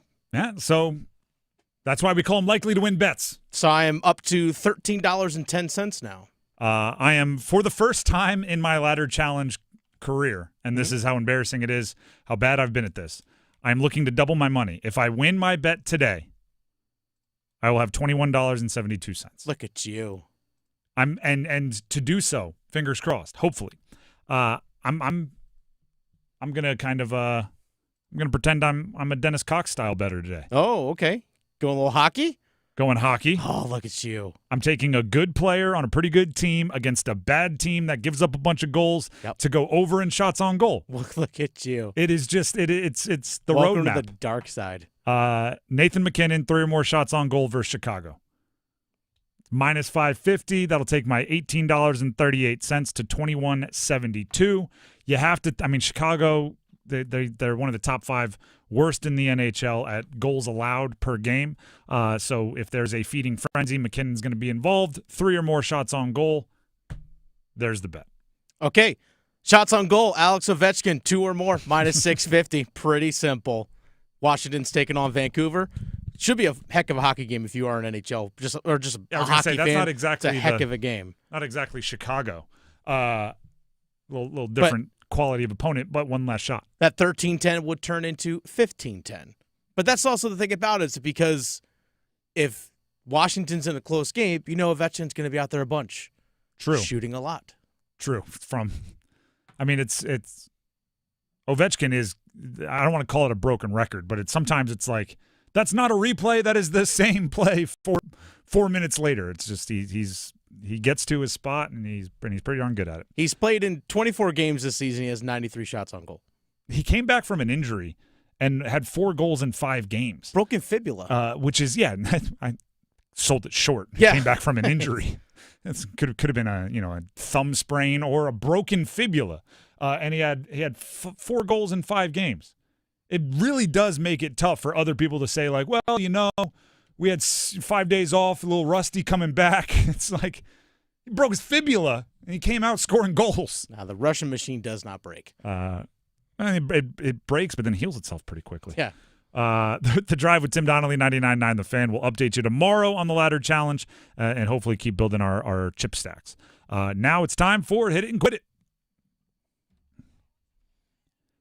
Hit it and quit it. I'll get it started.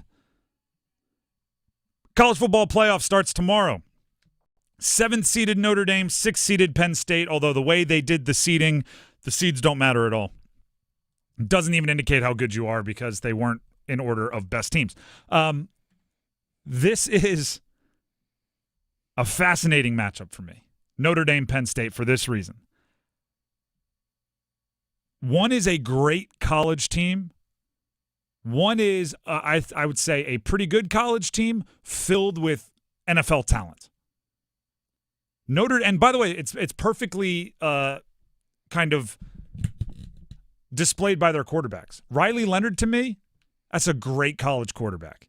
He uses his legs. He gets the emotion of the environments, and he gets the crowd fired up. And you can tell even at the post-game press conference, he's like hyping up Marcus Freeman. You can tell he is a great college quarterback. Mm-hmm. He was that at Duke. He is that at Notre Dame. Drew Aller is an eventual NFL quarterback that has to play in college before going to the NFL. 6'5", 240, laser rocket arm, but I don't even know what his voice sounds like. Does he have emotions? Maybe. And that's the difference, right? You look at Notre Dame, and I have it here. Notre Dame's best NFL prospect for this upcoming draft. He's injured for the season. He's out with hip injury. Benjamin Morrison, corner, could be a first-round pick. He's not going to play in this one. Hasn't played most of the year. They have a safety who's like a second-round pick. Nobody else in the top 100 on ESPN's big board. Now let's go to Penn State. Abdul Carter might be top 3 pick. Tyler Warren, the first tight end off the board. Danny Dennis Sutton, who's the second best edge rusher on Penn State, is a borderline first-round pick. Safety Kevin Winston Jr., who's also injured, is a mid-50s pick.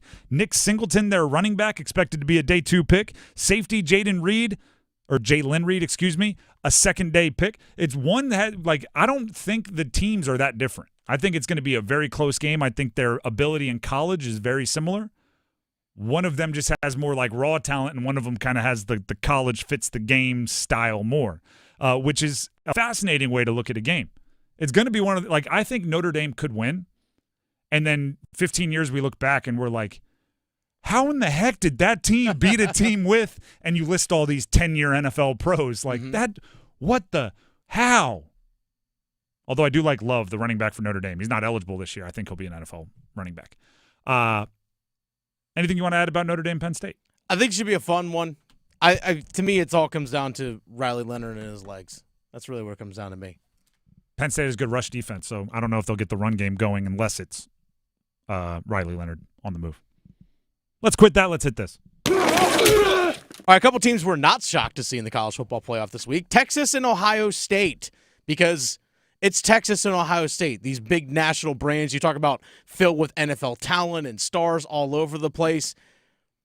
Was losing to Michigan the best thing to happen for Ohio State? Because they beat the brakes out of Oregon this last game. And also, they took it to Tennessee as well. It's almost as all right, guys, let's reset, refocus. Let's go win this national title. Because right now they are humming. And they got NFL dudes all over the place. I think this is a matchup. Everything you just said about Ohio State is true. They've pulverized the last couple of opponents they faced. Good ones, too. Yep. They're not just, we played some average run-of-the-mill team. No, you beat Tennessee and you beat Oregon. This is the team that's probably playing the best over the last – or in the CFP. Yeah. Against a team that is still alive that has probably played the worst. Texas somehow just keeps getting by. They didn't even overwhelm Clemson. No. A 3-loss Clemson team, and then they needed multiple overtimes to beat Arizona State.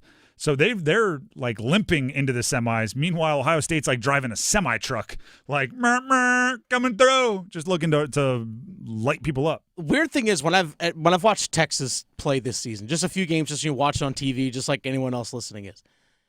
For some reason, I'm watching them why is this game close? Yeah. I just feel like they're just better. Yeah, they're better. They're playing so much better. Why is it only a 6-point game? I don't get it. Quinn Ewers does not. First of all, Texas was the team I picked to win the national championship before the season. Mm-hmm. So it's weird because I have absolutely no confidence in them, but I really want them to win because it makes me look good. Honestly, I can't remember who I picked.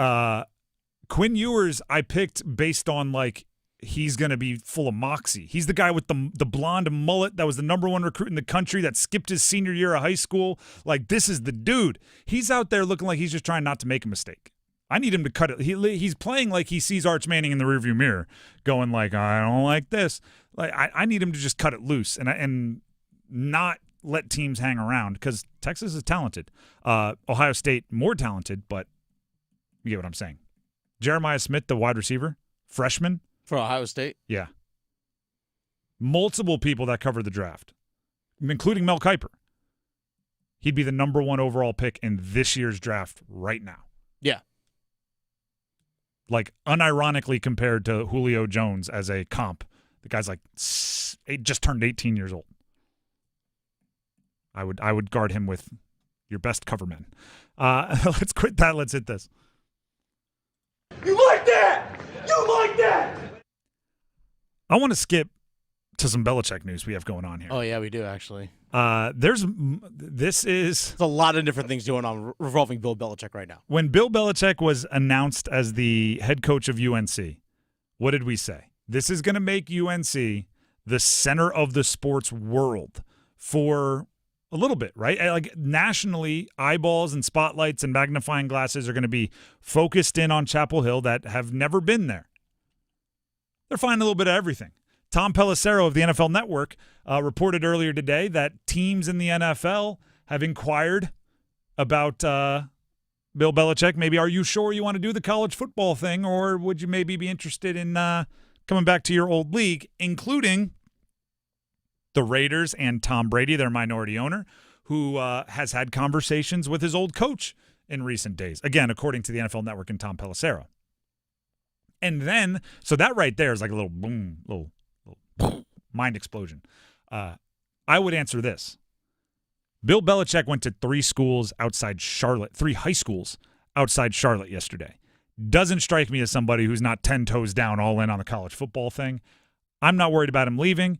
Also, if he leaves before June, he has to pay $10 million to UNC. So I'm not worried about him going to the NFL yet. After this year, if he has a good year at UNC, yeah, I'd be worried about him leaving. Secondly, there is an article on ESPN.com that was actually shuffled onto our show chat here since the show started about a incoming transfer defensive lineman. And correct me if I get any of this wrong here, Dennis. I read it during a commercial break. Bryce Yates of UConn transferring to North Carolina. And if you remember, we talked about it on this show. The head coach of UConn, Jim Mora, posted on Twitter just a couple hours before Yates went into the portal, basically thinly subtweeting or threatening other teams for tampering with players on his team. This is what he said back on December 30th, saying, quote, "A simple note to the schools and coaches that have blatantly broken NCAA football rules by tampering with our players in the last 24 hours. We do know who you are. We will pursue all avenues to hold you accountable. We are excited that we've built a program where coaches have to cheat to beat us, and we will protect that program. Think hard before you tamper with our players." Again, that was posted by Jim Mora literally just a few hours before Yates went back into the transfer portal and is now committed to UNC. The only thing I'll say here is somebody else could have tampered with Yates. Sure. To maybe elicit him into the portal. Mm-hmm. And then once in the portal, if UNC calls, he may have gone, oh, actually, you know what? So it's I don't want to make this out to be like Jim Mora tweeted out like, Bill Belichick's a cheater. Like, it wasn't that. It's we're doing a little dot connecting here. But that's what happens when spotlights are on you, right? People look for things. And we're going to be paying attention to Chapel Hill. Might as well look around while we're here, see what we can find. You just got to run your. And by the way, I like that Jim Mora is doing that, and I said that on the show. I like that Jim Mora is going to call out people that tamper.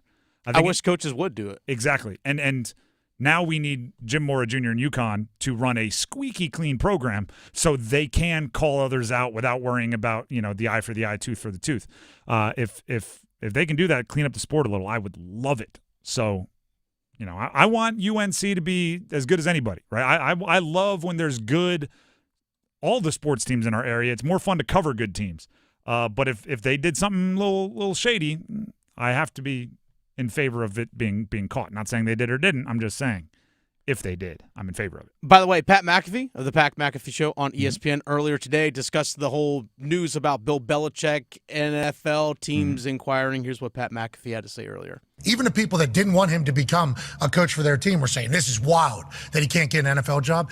Turns out the arrow's telling us, a lot of people are like, hey, last year, that coaching cycle, those people messed it up. That's not on us. We are now in the market. Would you want to come? And I think it's a $1 million buyout, something like that after June. I think he negotiated that way because this could potentially be an opportunity if the dream job opens up. Now, Mark Davis, Tom Telesco, would they allow Bill Belichick to come in and do his thing out there? If Tom Brady's saying, hey, this is what we're doing, I think they certainly would. How does Bill feel about it? We'll ask him next Monday. Will he give us an answer? Absolutely not. Yeah, at least you're aware of how that conversation is going to go. You know, that Pat McAfee, by the way, he ripped into the Colts the other day. He's becoming a media member. Early on, he was like the disruptor. He was I'm not a true media member. There's nothing more disheartening than going into an interview with somebody and you're like, I know the question I have to ask. I know the way I'm going to ask it. And I just know that they're going to give me absolutely nothing. And then we'll start the interview after 2 minutes of this little song and dance because the question has to be asked and they're not under oath or any kind of subpoena to answer it. He's going into like he and Bill Belichick are boys. They do these interviews once a week and they chop it up and they laugh. And he's going like, I'm going to ask a question. He's not going to answer it. And then we're going to go back to laughing. And it's like, all right, welcome to the media, Pat. That's what it's like to talk to players and coaches. Let's quit that. Let's hit this. Got him! Carolina Hurricanes back on the ice today. Practicing. Got a game tomorrow at home against the Toronto Maple Leafs. Guess who was on the ice? Actually, two guys, Tim, on the ice today. Before practice. I was going to say, I think I know, but I'm going to let you deliver it. Before practice, Shane Gostisbehere out there skating, again, individually on the ice before the team actually went out there and practiced. But Freddie Anderson taking part in practice today. He had surgery back on November 22nd. 8 to 12 week recovery is what we heard around that time. So we're approaching that 8-week mark here in a couple weeks. So maybe it's that good step in that process of him getting back to full health, and hopefully we could see Freddie Anderson back on the ice for the Canes. Here's my Freddie. And first of all, great to see him on the ice. Great to just know that he's haven't been any setbacks or anything like that, which is wildly important. Take all the time you need to I don't know if everyone else does this. There's a couple Twitter doctors, which are the scariest kind. Oh, you gotta love those. But basically they just, if a football player blows his knee out, they watch the video and go the fear is ACL, MCL, and if true, the recovery would be. And there's a few of them that put percentage of heightened re-injury risk.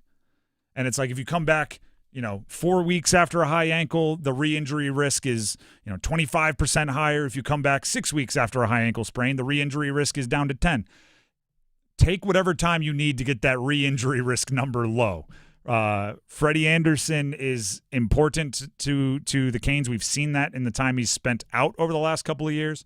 Even if I think Piotr should be goalie 1, Freddie Anderson as the reliable, dependable workhorse goalie 2 in that lineup is important. So, I would say don't need you as much at the end of January as you need you in the postseason or need your availability during the stretch run. So take your time coming back.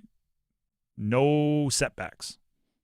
And Gostisbehere, he gets shots on goal, man. I like that guy. I want that guy back. Yeah, he's just a good player on the blue line. So good to see him out there as well. Anything to add? Canes have a pretty tough stretch. They're right in the middle of 5 games in 7 days because, again, yesterday's game was a makeup for the Tampa Bay game back in October when I forget what the hurricane that was that came through the Tampa area. So that game got postponed. It was supposed to be the second game of the season for the Canes, but got postponed to this date. So now it'll be in 5 games in 7 days because you have Toronto tomorrow. Then you have a game again Friday. Then you have a game again on Sunday. It's a lot. It's been pretty taxing on these guys physically. It'd be a really nice time to have Freddie Anderson. Yeah. But instead you'll get Dustin Tokarski and a couple of those, which he's doing his best. He's admirably filling in for a guy that's been in the NHL for 3-4 years or whatever it's been, 2022. He's doing all right. Let's quit that. Let's hit this. The worst. The TGL debuted last night. The what? The indoor golf simulator / Top Golf / I don't know which. Pro golfers did an indoor golf thing that they're going to do on Mondays this year. Oh, okay. It was cool. I didn't watch it. I watched the highlights this morning, some of it on social media last night while watching the basketball and hockey. Golf, and maybe this is going to help because part of what this little Tuesday night, Monday night thing is supposed to be is it's a time to see some personality. Players can trash talk. They're mic'd up, right? You get to learn about them. Golf has the same problem they've had for the last 20 years. It's still Tiger's world and everybody else is living in it. Tiger's team didn't even play last night, and the social media clip that was passed to my feed the most was a Tiger Woods shot. Tiger Woods was mic'd up and he was there and he was talking, and there was a clip where he's talking with Rory McIlroy, and they were talking about the setup, right? Hitting it into the net and hitting it into the screen and all these different things. And he goes, yeah, I was hitting it there and I hit one kind of, down the middle. And the guy said, can you hit the camera? And Tiger went, well, where's the camera? Top middle, pointed to where it was. Tiger doinked it the first shot. Just like a tiny, the camera couldn't have been more than like 4 inches by 4 inches. And just one shot, boom, knocked it, camera, tumbles, all those things. They played a full match. Somebody won a game. Ricky Fowler was playing. Shane Lowry was playing. Xander Schauffele. One of those teams won. Tiger Woods with a warm-up shot off the camera was the story. That's golf's issue right there. Mm-hmm. You need to make other stars. You need other people to move the needle. I'm a big golf fan, so I'm sure I will get into it and learn about it. But to get casual fans, it's got to be something other than Tiger. Or you're just going to have Tiger show up and do like a trick shot before the match every week, and then everybody will get excited. Let's quit that. Let's hit this. By the way, real quick college football note for the people out there. App State got a transfer quarterback from Iowa State. J.J. Cole, who's a former 4-star recruit. App State's quarterback Joey Aguilar entered the transfer portal for his 5th year, is at UCLA. So interesting. Quick little note. Quick little nugget out there for the people out there. If there's one thing that's really difficult about modern college football, it's tracking quarterbacks specifically. It's crazy. What was it? North Dakota State just won the FCS championship. They did. Which is like something stupid. It's like their 8th in 10 years, something ridiculous. Pretty wild. And their quarterback, by like the time the confetti stopped falling, he's going to Iowa. And his stats are, it's like he's played 8 years in the NFL. He has like 150 touchdowns, 12,000 passing yards because he's been going on these long FCS playoff runs. So he's playing like 15, 16 games a year. And then and now he's going to Iowa and he's going to try to spark that offense. He'll be lucky to get 10 more touchdowns the rest of his career in that Iowa offense. But you said it was an Iowa transfer to App? Iowa State. Iowa State. J.J. Cole is his name. He's a quarterback 4-star from the 2023 class, so he's probably got 3 years of eligibility left, but could pick up for App State. All right. By the way, our folks on the YouTube live chat want to know this. This question really does come from Cheetahs. What do you think about the Garrett Wilson to the Panthers maybe? I think the price probably holds the Panthers back from doing it. It's going to be expensive. And by the way, I am higher than most evaluators I know on Garrett Wilson. I think his talent jumps off the screen. I think the fact that he's put 3,000-yard seasons up with the offensive environment and quarterbacks that he's been playing in with the Jets is unbelievable. I think he's great after the catch. I think his acrobatic catches are maybe only matched by Justin Jefferson. I am a big Garrett Wilson fan. I think the Jets know everything I just said, and they're not going to give him up for less. If they're expecting like the 8th overall pick, I think you have to say no. Because not only would you have to bring him in, you have to give him a contract extension pretty quick. He's 3 years in, so he's eligible for it. In a vacuum, do you want Garrett Wilson on your team? Yes. Yeah. He is a number 1 wide receiver. He helps your offense a ton. He'd help Bryce a ton. But it's not in a vacuum, right? You lose out on the rookie year contracts where you benefit from him being cost-controlled in price. The Panthers have so many needs. If you were a team that was like a number 1, the Bills, right, where you might end up being number 1 wide receiver away from winning the whole darn thing if you are not going to win the whole darn thing, Garrett Wilson would be an electric piece. But if you're the Panthers and you need edge rushers and you need secondary help and you might need an offensive lineman depending on how contracts are shaken out this offseason, and you need a wide receiver, and you might need then I don't know if you can go all in like it would take to get Garrett Wilson. But it's pricey in 2 ways. Mm-hmm. It's pricey in whatever you'd have to give up in the trade, and then pricey in whatever you have to pay him, which, I like to keep my prices down to 1 way if at all possible. The Drive with Tim Donnelly, 99.9 The Fan. That is hit it and quit it. So let's quit it. And let's come back in a second to talk Cooper Flagg. Is he underrated? That's what the new thing to say is the number 1 player in the country is underrated. Could that be possible? Next. All playoff roads lead to New Orleans. Playoff football, baby. The Wild Cards, the championship games, presented by First Horizon Bank and Wake Med, will be heard here. Zach Ertz and Jaden Daniels will take Washington into the postseason for the first time since 2020. Anything is possible. The Triangle's home for Super Bowl 59. 99.9 The Fan, the Triangle sports leader. It's 2025, and it's time to get your home zero-resified by calling our cleaning heroes at Zero Res. Get 3 rooms zero-resified starting at just $109 and take $100 off your air duct cleaning as well. Book online anytime at ZeroResRaleigh.com. What's this? We're expanding the North Carolina Education Lottery Winners Club. That's a pretty big wrecking ball. Well, with all these new scratch-offs, this place is going to be packed with new winners. Okay, let's go ahead and knock this wall down. This is where we're putting the polo field. Whoa, patience, Trixie. This month's tickets are loaded with $150 million in total prizes. The Winners Club awaits. Must be 18 to play. Approximate overall odds of winning range from 3.31 to 4.55. Problem gambling helpline 877-718-5543. Everyone deserves a fast and reliable connection.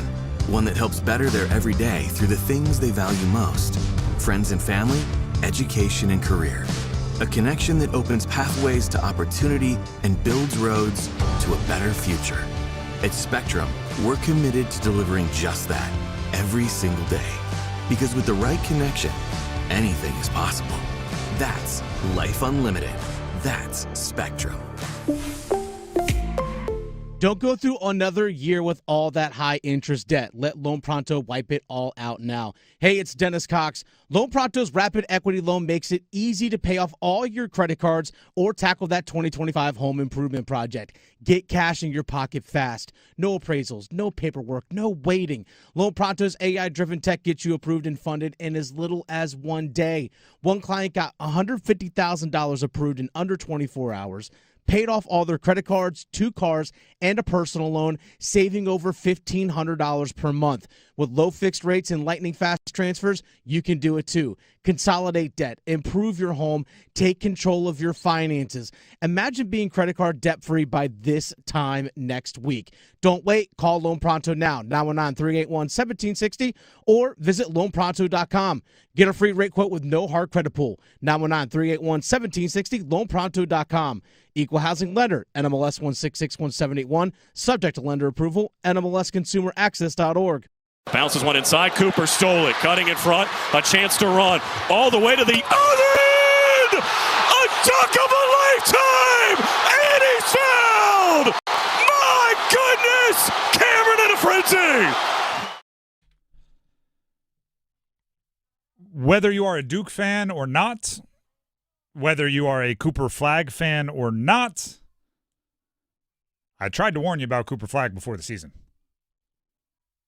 Do you believe me now?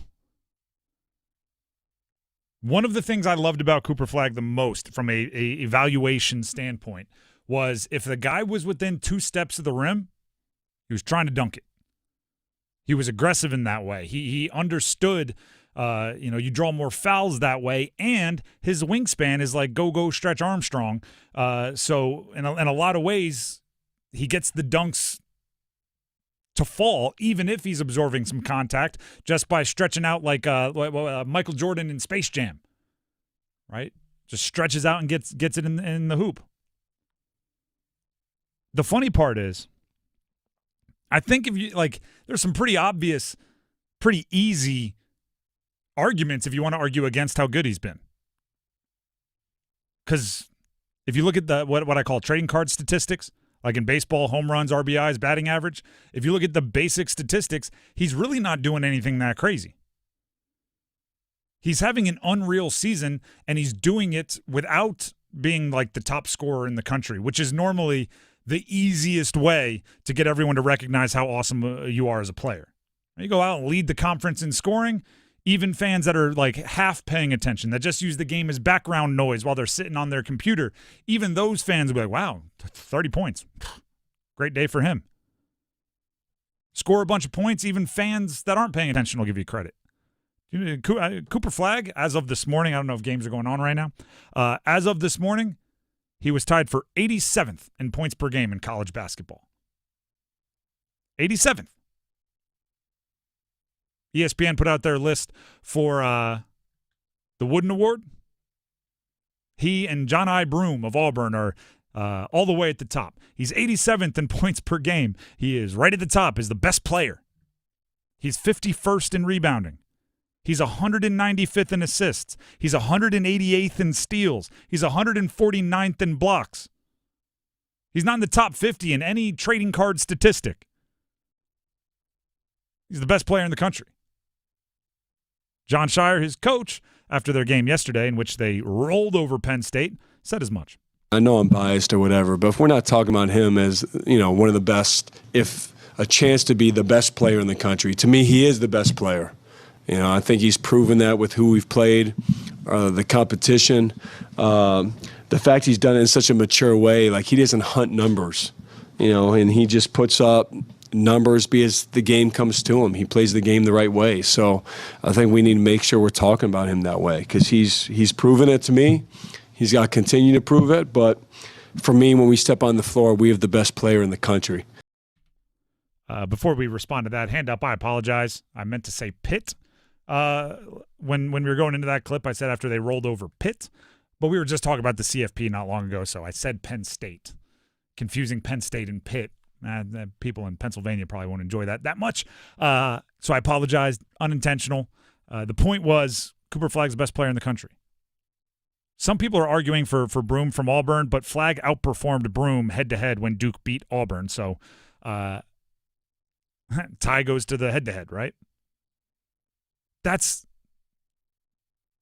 kind of the point of Cooper Flagg. He pops off screen. You walk away. The alien test. If you had just explained to someone what basketball is, right? They grew up on a faraway planet from the Star Wars universe, and they landed in the Millennium Falcon. I'm using all my Star Wars references. The Millennium Falcon here in the Triangle, and you took them to a basketball game. You explain the rules to them all day. You take them to a game. They won't even need the stat sheet to watch the game and go, that human is the best of these. Like, that's all it would take. It's very similar. And this one just came to me, so if it's way off, I apologize. But it's very similar to what I remember the phenomena being for Anthony Davis's freshman year at Kentucky. If you remember, he was a part of a star-studded freshman class at Kentucky. And it was just kind of known that this dude was the best. If you go back and watch him now, I'll tell you, there's going to be – if you go back and watch Anthony Davis's Kentucky run now, the highlights or some full games, there's two things you're going to walk away with. One, he could score 9 points and obviously be the best player on the floor. Two, did they really wear those really baggy pants with the super tight jerseys and look kind of like, I don't know, like a poofy, baggy shorts? I don't know. It was a weird era for basketball fashion. But Anthony Davis, nonetheless, right, would be obviously the best player with the most impact on the game, and he didn't need to score 28. He could just control, and he would obviously have games where he blocked like 10 shots. Like I'm not saying they were never statistically impressive. I'm just saying it was a obvious deal, and that's what it feels like with Cooper Flagg. Last night, I don't think he had 20 points. 19. He had 19 points. 2 highlight reel dunks, a steal, mix it up with some blocks, got some rebounds, but there's nothing crazy there. This isn't like a J.J. Redick year where he's scoring 30 and 40 points in big games and just stats sheet watchers can look at it and go, oh, there's the best guy. Look at that. It's not that. It's something more nuanced, and that's not even the right word because it's not nuanced. It hits you over the head like a ton of bricks. John Shire talked about Cooper Flagg and his controlled aggression. He does get angry. But he's so, he's loose at the same time. Like he loves being in the moment, being in the arena. But he's got an edge to him now. Like it can go quick. And I think we saw that tonight. He was pissed at himself for the second foul, and then all of a sudden he picks up his third, and it just got him going. Here's similar to what it's like. And you know what? This is gonna Speaking of confusing Penn State and Pitt, I'm going to compare a UNC athlete to a Duke athlete. It reminds me a bit of Omarion Hampton this past year for the UNC football team, the running back, right? Omarion Hampton lit up NC State in their game, right? Had a bunch of long touchdowns, high usage rate, runs, passes, a little bit of everything, right? And I remember watching going, I want to get mad at NC State's defense for not having a better plan to stop Omarion Hampton. But he's such a special running back, there might not be a plan to stop Omarion Hampton, right? It might just be hopefully he has a bad game. Like watching Duke, if Pitt went into that game with circled on the scouting report, don't let Cooper Flagg beat us scoring, don't let Cooper Flagg, he'll just do something else. It's like I don't think there's a plan to completely limit his impact. But I also don't think there's, it's tough. It's tough. He's really good. That's basically what I'm getting at. And the challenge for Duke is to not lean on that so much that if he's taken away for foul trouble or injury or whatever the reason is, they have another plan. And Con Knippel scored early, felt good last night for Duke against Pitt. That Flagg wasn't even the ignition switch. What Shire just said a moment ago about Flagg, that he doesn't hunt for stats, that he keeps everyone involved, and you know what, he's okay. Like, hey, you know what, you're hot right now, go do your thing. And I think that's going to benefit them in the long run if teams have a really good game plan or someone just athletically that can slow him down. That's fine. They don't need him to score 30 a game for them to be effective. He could score 19. He's only averaging 17.5 this season, yet he's still impacting the game in every facet. One of the ways I think what you just said kind of personifies or shows itself is he flexes and screams when other guys score. Right? If Tyrese Proctor hits a 3, Proctor might be smiling and jogging back on defense, and then he's getting blindside tackled by Cooper Flagg with a chest bump. Which is awesome. I love that. I love celebrating other successes like it's your success. I love that at all levels of sport. I'm curious to know if Flagg's going to get a bit exhausted. That's it. Like when you are getting that amped for every good play made by anyone. College basketball season's a long season, and I'm wondering if he doesn't hit a point where it's like, whoa, I've been using quite a bit of energy, or if he's one of those competitive psychos, right? Like Kobe never got tired of intense competition. He might be one of those as well. The Drive with Tim Donnelly, 99.9 The Fan. Before we move on, Tim Donnelly here for DraftKings Sportsbook. Playoffs. We're talking about playoffs? Mentioned a few of those guys I was just talking about. They're all about the playoffs. They're all about when the stakes are highest. You bet we're talking about when the stakes are highest. Get in on the action at DraftKings Sportsbook, an official sports betting partner of the NFL. Looking at the NFL playoffs, I very much don't like betting on Week 18. The incentives, who's going for the extra million, the team, are you going to care or not about Week 18? The motivation is hard to judge. The postseason, oh, you know what the motivation is, right? You need to win by any means necessary. Everybody, if you're down 30, you don't give up, because giving up means going home. Scoring touchdowns all the way through to the final whistle. That's what you're trying to do. And you can score big by betting on who scores those touchdowns at DraftKings, the #1 place to bet touchdowns. If you're ready to place your first bet, try betting on something simple, like a player to score 6. Go to DraftKings Sportsbook app and make your pick. New DraftKings customers, pay attention. You can bet $5 and get $200 in bonus bets instantly. How? I'm glad you asked. Download the DraftKings Sportsbook app and use code TIMD. That's code TIMD with no spaces for new customers at sign-up. Use the code at sign-up, and you will get $200 in bonus bets instantly when you bet just $5. Only on DraftKings Sportsbook. The crown is yours. Gambling problem? Call 877-185-543 or visit morethanagame.nc.gov. 21 plus, North Carolina only. Eligibility restrictions apply. Bonus bets expire 168 hours after issuance. For additional terms and responsible gaming resources, see dkng.co/audio. The starting 5 is next here on The Drive with Tim Donnelly on 99.9 The Fan. And we'll look towards NC State's basketball game tonight. Must win, maybe, but there's a whole bunch of things for NC State. Next.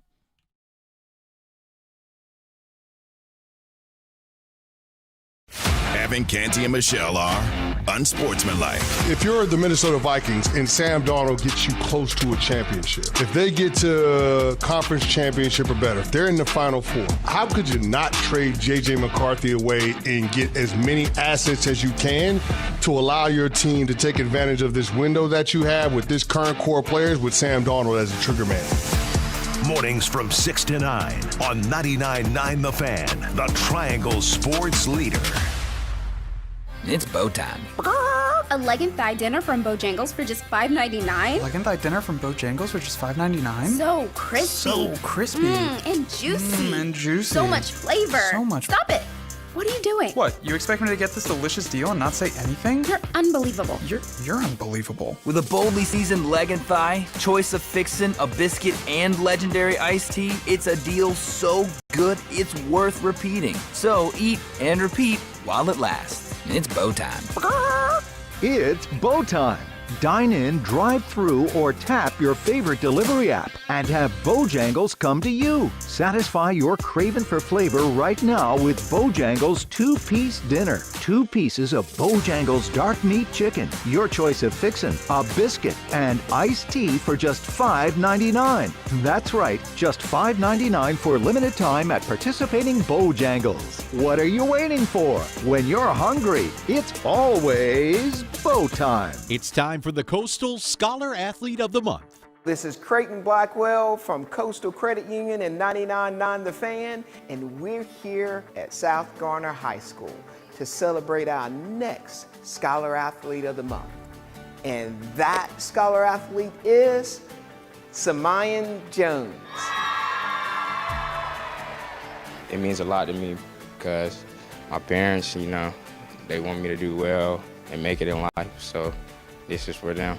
I try to work hard in the classroom and on the court for them and do my best.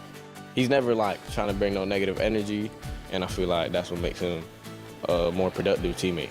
My teammates, they encourage me a lot because, I've been through injuries. They cheer me on because 2 games ago was my first time getting back on the court. So they cheer me on, encourage me every day. That's why I keep doing what I do. He was always there in practice, just cheering us up and just carrying us on for practice, even though he wasn't playing. So that just shows what type of guy he is. And then I have him in my class, so he's a great student as well. Just last week, one of his real good friends, he's like, Junior's just a good vibe, man. And that's what he is. Congratulations, Samayan.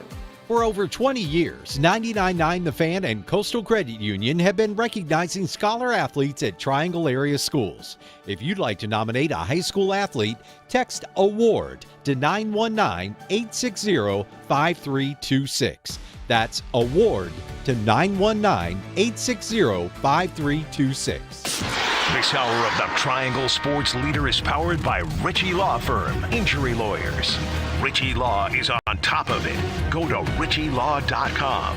That's ritchielaw.com. They score! WCMC HD1 Holly Springs. Take us with you on the radio, Instagram, TikTok, Alexa, and YouTube. 99.9 The Fan, the Triangle Sports Leader. Good afternoon, everyone. I'm WRAL meteorologist Mike Mays. Cold day today, cold night tonight. 22 the low. The winds pick up. Wind chills in the morning will be in the low teens. Tomorrow, full sunshine, breezy, and staying cold. The high 38. We have the chance for a wintry mix Friday afternoon. Weather update brought to you by Newcomb and Company, where your comfort is their business. Visit newcombandcompany.com. 5 o'clock check of your money. Dow Jones this afternoon up 106 points at the closing bell to 42,635. It's 5 o'clock.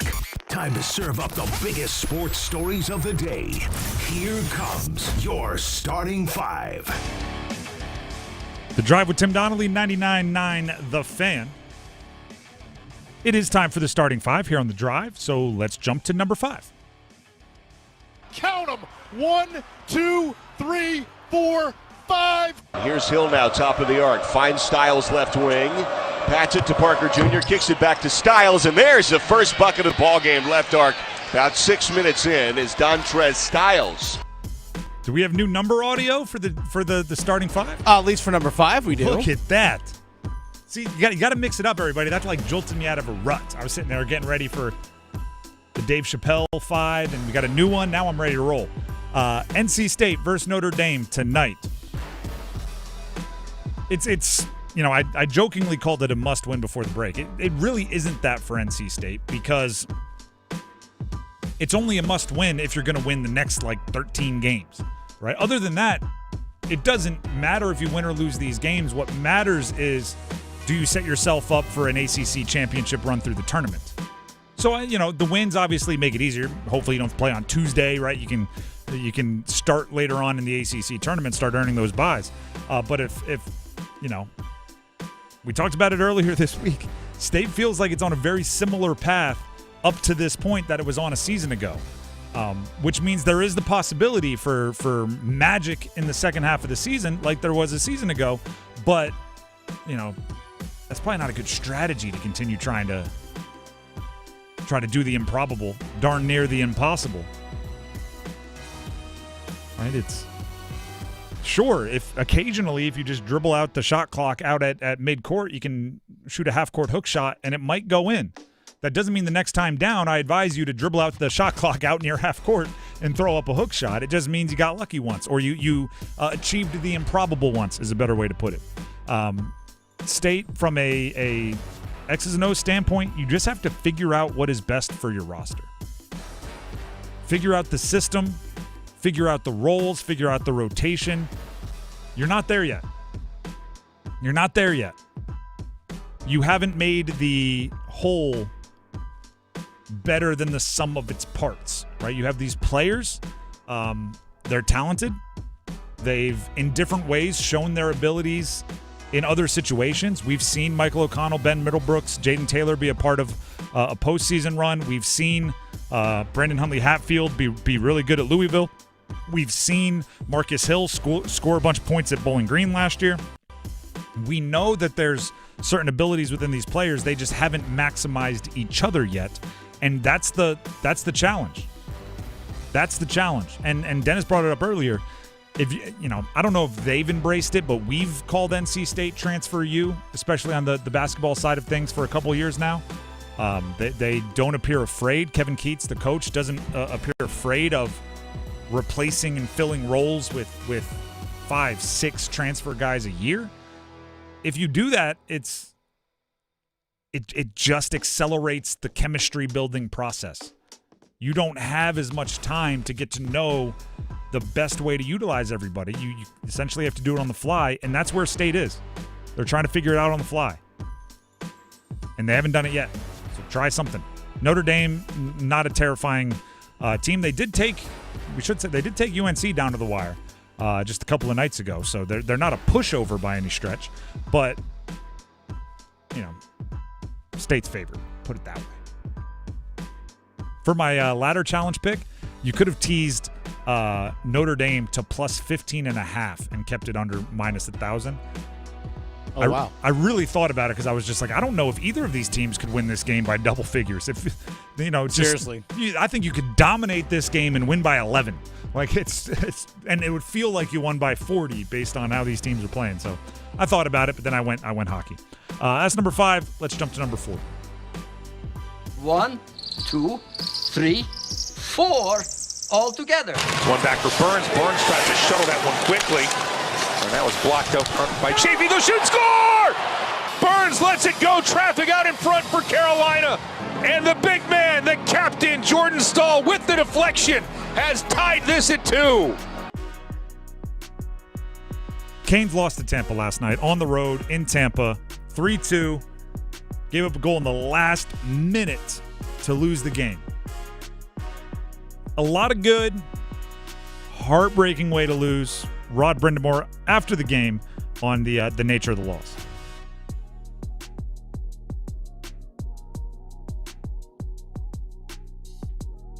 I appropriately, because we're talking ice hockey, I just learned that the machine froze. Didn't freeze when we were talking basketball. It froze when we were talking ice hockey. Sometimes for the source where I play the audio from thinks it's 5 o'clock. Let's head home. There you go. It's clocked out for the day. Okay, I got you here. All right, I was just going to summarize it, but instead you'll hear it straight from Rod Brindamore. Yeah, those are the worst ways to lose. You'd rather not even come back because it's just a kick in the in the teeth there. But guys fought back. I didn't like our start. That first goal was not good enough. It was too light and around our net. We're just waving sticks around a puck that's just sitting there. So gave them one, but then we fought back, got ourselves in the game. They got the difference. Power play goal, we kind of just float one in and get a bounce. That's really the difference in the game. So wasn't a lot going on for both teams tonight. Both teams working hard. It just we came up short. Heartbreaking way to lose a game. Dennis, well, obviously, I've been dominating the conversation here. The Canes to me are they're frustrating, and I just, you see the potential. You see in a game like yesterday, the first 59 minutes, where you're like, gosh, there's Do you come away as like unfulfilled? Is kind of the way, like, oh, you deserve the win, you didn't get it. It's the Svetch goal, which opened or closed the drought for him. You get a goal from the captain. You fall behind 1-0, you tie it 1-1. You fall behind 2-1, you tie it 2-2, and then you fall behind again and lose it 3-2. Does not getting over the 1 yard line and into the end zone make it as difficult for you as it does for me? Oh, yeah. It was a gut punch. That's how I described when they scored, they being Tampa Bay scoring in the final minute last night. I was like, that's a gut punch. Mm-hmm. Because they played well enough and strong enough to at least get to overtime last night. At least get something out of that game. And just to have a couple small little lapses in the final minute, couple small moments, Svetch being part of it, Jordan Stahl, Cook, and Kochetkov all being part of that. To allow that final goal in that final minute, it's like, man, you guys, you deserve more. Just because you deserve it doesn't mean it's going to be given to you. You still have to go take it. Do you know what the nature of that game did? It's you can't. I mean, you can't do it, but there's no way to stop it from happening. In games like that, you look back at every one play and think, if I just did that a little differently, if Svetch just cleared it a little bit more aggressively, if Stahl just checked him off the puck a little bit more physically, if Kochetkov just stayed back a half a beat longer and held his water a little bit, and if a game you lose by 3, you don't walk away with those specific regrets. You're like, we needed to play better, which is a little bit easier to swallow than, man, if I would, when I had that angle on a decent part of the net in the second period, if I would have just elevated the shot, 12 more inches, we probably win that game. You don't have the specifics, right? But I played football. If we lost the game by 1 score and I threw an interception, that interception is like, that's the difference. If I didn't do that, we would have won. We lost the game by 28 and I threw an interception. It's like, well, yeah, I made a mistake, but that guy did, and that guy did, and it's impossible not to do it. That game last night made the mistakes, the little moments, the little things that were just a hair off seem more costly. Now you have to eliminate them, and you don't have much time because you got a bunch of games coming up in the next 5 days. As number 4, let's get to number 3. I'm here at North Carolina. I want to be at Carolina, and I'm excited about being at Carolina. Bill Belichick should. Bill Belichick has a history of. They're like the least charismatic catchphrases of all time, right? Instead of like, "Did I do that?" or something that's like real charismatic, his catchphrases are like, "We're on to Cincinnati." He needs to get one for UNC. That's I'm staying in Chapel Hill. Like, he needs one to just address. Are you going back to the NFL? Are you going back to the NFL? Are you going back to the NFL? Because how long has he been the head coach at UNC? It feels simultaneously like 6 months and 4 days. It hasn't been that long, and already Tom Pelissero of the NFL Network, there's a whole article attached, but I'll read the tweet. Multiple NFL teams have inquired about whether legendary coach Bill Belichick would reconsider his move to college football, including the Raiders, whose new minority owner, Tom Brady, spoke recently with his old coach, per league sources. Bill Belichick, are you going back to the NFL? Are you going back to the NFL? Are you going back to the? I mean, it's going to be asked a ton. Why? Because you might be the best coach in NFL history, and there's 6 openings in the NFL right now. It's going to be a point of conversation.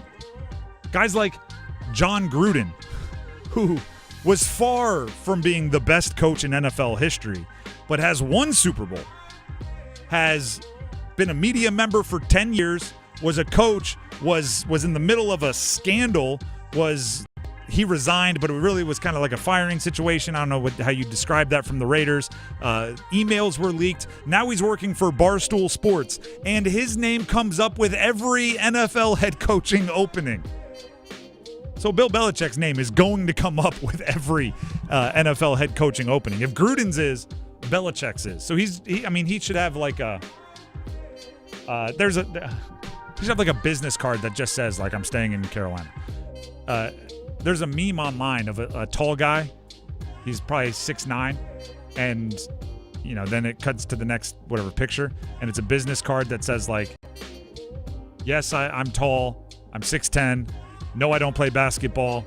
Yes, it's hard to find shoes. Like, it's just a business card that answers every question he gets. Belichick should have one that says, yes, I plan on staying at Chapel Hill. No, I'm not interested in fill in the blank NFL opening. Yes, I'm going to be recruiting. I'm excited about yes, my son is going to coach for me. Like, all of these questions that are going to be asked over and over and over again. Yes, I want to beat State. Like, it's just all needs to be there. The other news about Belichick, and this one came in during the show. There's going to be scrutiny on anyone that gets a player out of the transfer portal because tampering is a thing. There's going to be scrutiny on Bill Belichick for everything he does because he is high profile. And there's loosely connected dots that are going to make the spotlight a little brighter. What's his name? Drake is the last name, right? A edge rusher from UConn. Bryce Yates. Drake, Yates, Price. Bryce Yates from UConn, an edge rusher, hit the transfer portal, committed to UNC. Seems like a good player. Was the defensive player of the game for UConn against UNC in the bowl game. Jim Mora, just a couple hours before Yates hit the transfer portal, tweeted out some stern words about potentially reporting teams that are tampering with his players. Jim Moore is the head coach of UConn. The player ended up going to UNC. Again, loosely connected dots would say people are going to look into that recruiting process. And Yates was in the portal, came back out, said, actually, I'm going to come back to UConn. Like you mentioned, played in that bowl game. Oh, then all of a sudden he's back in the transfer portal. And he is going to the team that played against them in that bowl game. Now, this is where, again, we're loosely connecting. This isn't reporting. It's just kind of, funny how. It's funny how head coaches after games in the handshake circle so often find time to have 30, 40-second conversations with the best players from the other team. We talked about it earlier this year. Wake Forest's coaching staff didn't love how long Miami talked to Damon Claiborne, their running back, after Damon Claiborne had a massive game against Miami. It's like, I don't like what relationships or what you're saying, what sweet nothings you're whispering in their ear. So it's going to happen across college football. Until they start handing out punishments, it's not going to change. Bill Belichick. Do we want to go down this path? Spygate, Deflategate, all these. His programs haven't been against like pushing the line to see where it is. You know what I mean? They'll lose a draft pick or two. You know what I mean? That's number 3. Let's get to number 2.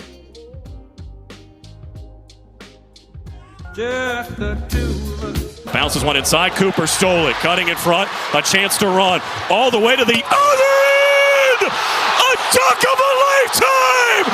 And he's fouled. My goodness. Cameron in a frenzy. That's going to be the play everybody remembers from Duke lighting up Pitt yesterday in Cameron Indoor, the dunk from Cooper Flagg. But to be quite honest, the whole game was kind of just one big version of that, right? They won by 30. They held Pitt to 47 points. They dominated from the opening tip. Here's Cooper Flagg talking about the dunk. When I stole it, I saw the first defender kind of still coming towards me, so I knew I could get around him and get towards the rim. So I just pushed it down and started going. Then I just kind of made a read and just rose up. You almost took off from the free throw line. Do you know how far back you were? No, I have no idea. I was saying I almost blanked out as soon as I jumped, and like everything from that was just like a flash. Carolina Blitz for the audio. We talked a lot about Cooper Flagg today, so I'm going to move on from that. Con Knipple, I think, was also a story. If that game was closer, I think there would be more conversation about his start. And it's really one of the few things that I occasionally end watching a Duke game wanting more of is a true second scorer, right? So that complimentary piece who it's got to be the most fun. I didn't play college basketball, played high school basketball, but it's got to be the most fun role on a college basketball team. That second scorer, the player who it's like, all right, the best player is going to have to do the best player thing, right? He's going to have to do a little bit of everything. He's going to have to rebound, lead, bring energy. Then there's this other guy who's like, you know what? You just get buckets. It's like the secondary scorer. It's got to be probably Knipple. I think Kaman Malawash could score more, but they've been using him just kind of as like a lob catch and dunk guy. Mm-hmm. I think Tyrese Proctor's shooting it well, but I'm not sure you want him to go suddenly become a volume shooter. You want him to continue taking good shots and hitting high percentage. Con Knipple scoring early, knocking down a couple threes, kind of getting that rolling, I think is important for Duke. Not against a team like Pitt, who they beat by 30, but against a team like Kentucky or Kansas, who beat them earlier in the year. A team like Auburn, who Duke beat earlier in the year. These teams near the top of the Iowa States, the Tennessees, whether they are in form now or not, the teams that have shown a little bit more talent this season. So Knipple, a name to watch. He had a good game yesterday. That's number 2. And finally, number 1. The one! Inbounds goes to Washington. He's got to hurry. Gets it to R.J. Davis. Just a fall away. Fling up! And he panked it home for 3. UNC beat SMU last night. It was the best the Tar Heels have looked in a while. And I actually, there was the long three from R.J. Davis as the clock was getting ready to expire. I thought it was hilarious. They went back and let's review it to see if he got it all. The ball was halfway to the rim by the time the red lights in the basket lit up. I think they just wanted to watch that replay. I think the refs were like, hold on, let me see that one more time. I want to go over here and watch that one. How did he get that off? And he drilled it. That's R.J. Davis in the role that fits him the best, right? Let maybe someone else do some creating. Let someone else do some of the playmaking. Let Ian Jackson be the focal point, the centerpiece. Let me catch and take advantage of a scrambling defense. Let me get somebody closing out at me, which is a massive difference between me bringing the ball up or me catching it on the wing with a defender in my hip pocket. Let me have a rotation defender running full speed at me where I can either take the shot or attack. I can pump, fake, and dribble. I can drive. I can get out and transition. There's a bunch of different things R.J. Davis can do. He was the ACC Player of the Year last year. But he can do them most efficiently when somebody like Ian Jackson is coming off a heater, right? Where Ian Jackson has scored 25 points per game over the last 4, and suddenly the defense is saying, all right, well, if we don't stop Ian Jackson, we're not going to have a chance. R.J. Davis is like, wait a second, I wasn't the one you just said you need. All right, Ian, you drive, everybody collapses, kick it to me, watch what I do with it. Drake Powell had a big game. Even though they didn't have huge statistical games, I think Washington, Withers, Van Allen, Lubin, they're big guys, battled valiantly against the size of SMU, in which they had an advantage kind of across the board. Here's Hubert Davis talking about UNC handling the Mustangs' superior size. Defensively and being able to finish it with the rebound, then it allows us to get out in transition where I feel like we've been consistently good all season, but it's something that, we talked about the last couple of days, just in terms of not allowing them to get second chance opportunities, how good they were at keeping the ball alive. They're a big team. I felt like we were smaller at every position. I felt like every guy on their team was 2 or 3 inches taller than myself, and I thought we did a good job of making contact first and They did. I keep forgetting the guy's name. The big guy from Turkey for SMU had to work much harder than we've seen five men, big guys, for other teams work against UNC. And many times this year, it seemed like the big guys for the other team were spotted 10. Like you're just going to get 10 tip-ins, rebounds and putbacks, seals where you get somebody on your hip and the pass is over the top and you just get a catch and layup. You're going to get 5 of those, 10 points, start there. Last night, the big guys for SMU were spotted nothing. Every point you get, you're going to earn, which is all you can ask if you're Hubert Davis of your Tar Heel squad this year. You don't have the Harrison Ingrams, the Armando Baycotts, and through the history of UNC, there's so many talented bigs. You don't have those guys to go out there and say, no, we want you to bottle them up. Just make them work for it. And that is a piece of logic that gets applied when the opposing team has a star. Like if you're in the NBA and you're playing against, I don't know, Luka Doncic or something, you might just concede, all right, he's going to score 30. Whether we get a gold star or not is if it takes him 20 shots or 35 shots, right? Or that's not exactly the best ratio there. If it takes him 15 shots or 27 shots to get his 30 is how we judge how good our defense was. UNC is very rarely going to win the traditional big guy statistics. They're not going to out-rebound many teams. They're not going to score more second-chance points than many teams. All you can ask is that you make the other team earn the advantage, that you don't give them the advantage. SMU out-rebounded UNC by 2, 41-39. That's fine. That's a competition. That's close. Don't get out-rebounded by 10. And 5 on the offensive boards. Don't do those things. And that's where Washington Withers and Van Allen Lubin, and additionally Drake Powell and Seth Trimble and a few other guys from the perimeter helped out mixing it up amongst the trees. That's what they have to do. And then, there is an element of, what do we do on offense? Well, you give it to Ian Jackson, RJ Davis, and whoever else has a hot hand, and they'll take care of that. You make sure the opposing team's bigs have to earn what they're getting. The Drive with Tim Donnelly, 99.9 The Fan. Before we move on here's Dennis Cox. Dennis Cox here for my friends over at Loan Pronto. Homeowners, it's time to start fresh in 2025. Loan Pronto is here to help you take control of your finances this year by lowering your house payment and consolidating that nagging debt. Did you know that 9 out of 10 borrowers get a better deal by calling Loan Pronto? Right now, Loan Pronto has some of the most competitive offers for refis, debt consolidation, and purchase loans, starting in the low 5s APR. If your current rate is over 6%, don't settle for paying too much. Even if you're in process with another lender, call Loan Pronto. Lock in a lower rate today and close in as little as 2 weeks, often with no appraisal. You can even skip your next 2 house payments. It's fast, easy, and hassle-free. Get your personalized Loan Pronto rate quote instantly with no hard credit pull and no upfront fees. Call now, 919-381-1760 or loanpronto.com, 919-381-1760, loanpronto.com. Equal housing lender, NMLS 1661781, subject to lender approval, NMLSconsumeraccess.org. We need some numbers game contestants here on The Drive. The prize that will be on the line today is a $25 gift card to Sammy's Tap and Grill off Avent Ferry Road in Raleigh. The seal was broken yesterday. After 55 days without a perfect score, we got one yesterday. So now, keep it rolling.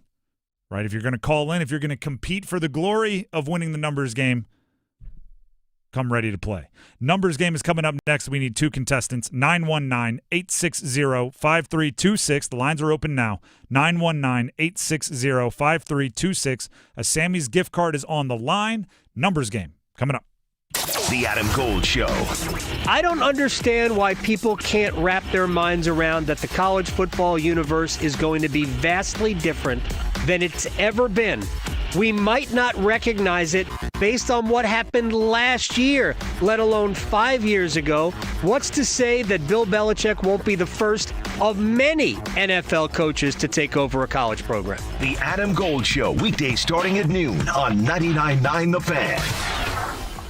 The new year is here. Time for change. Start a recession-resistant new career in the high-demand fields of IT, cybersecurity, and AI with My Computer Career in just months. Already in IT? Build your cybersecurity skills and prep for thousands of open positions employers nationwide are desperate to fill. Attend classes live online or on campus. Make this your year. Go to mycomputercareer.edu and take the free career evaluation today. That's mycomputercareer.edu. Financial aid is available to those who qualify, including the GI. Drivers who switch and save with Progressive could save hundreds. With that kind of money, you could go big time and skip the regular line at the airport and pay for speedy security.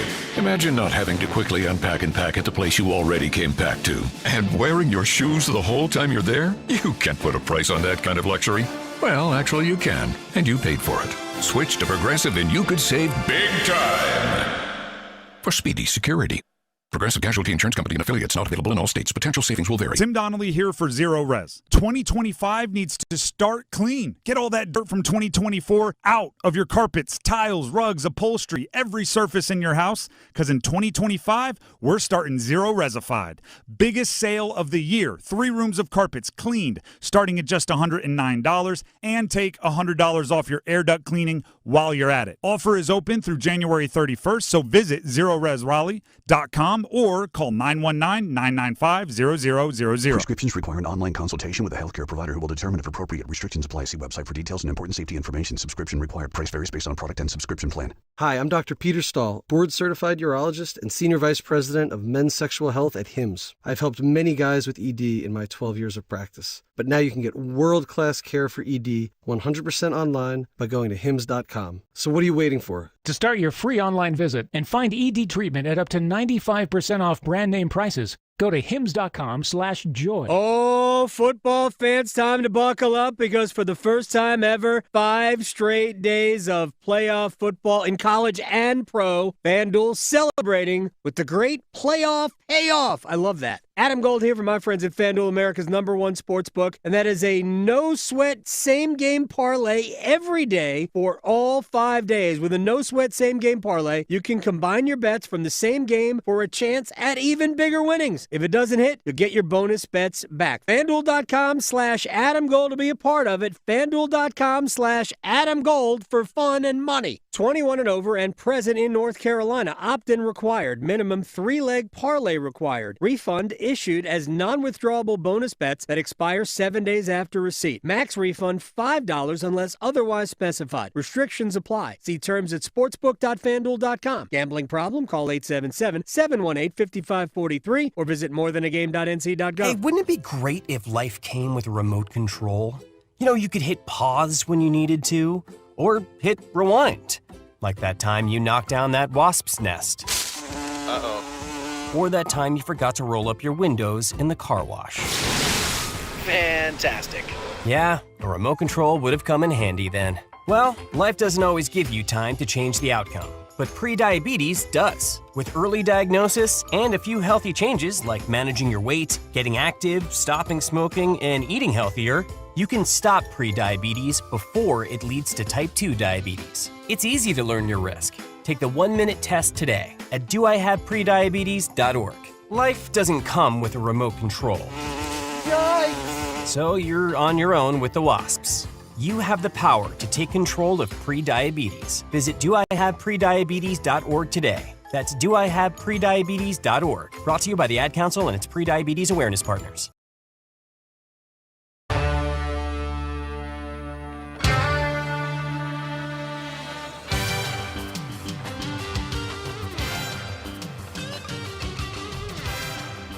The Drive with Tim Donnelly, 99.9 The Fan.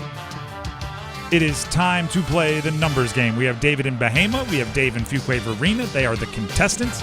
They will be competing for a Sammy's $25 gift card, which should make the competition fierce. Sammy's Tap and Grill off Avon Ferry Road in Raleigh. As always, we have to ask a question, and we will see who gets to go first. David in Bahama, you are up first. Are you ready to answer a question?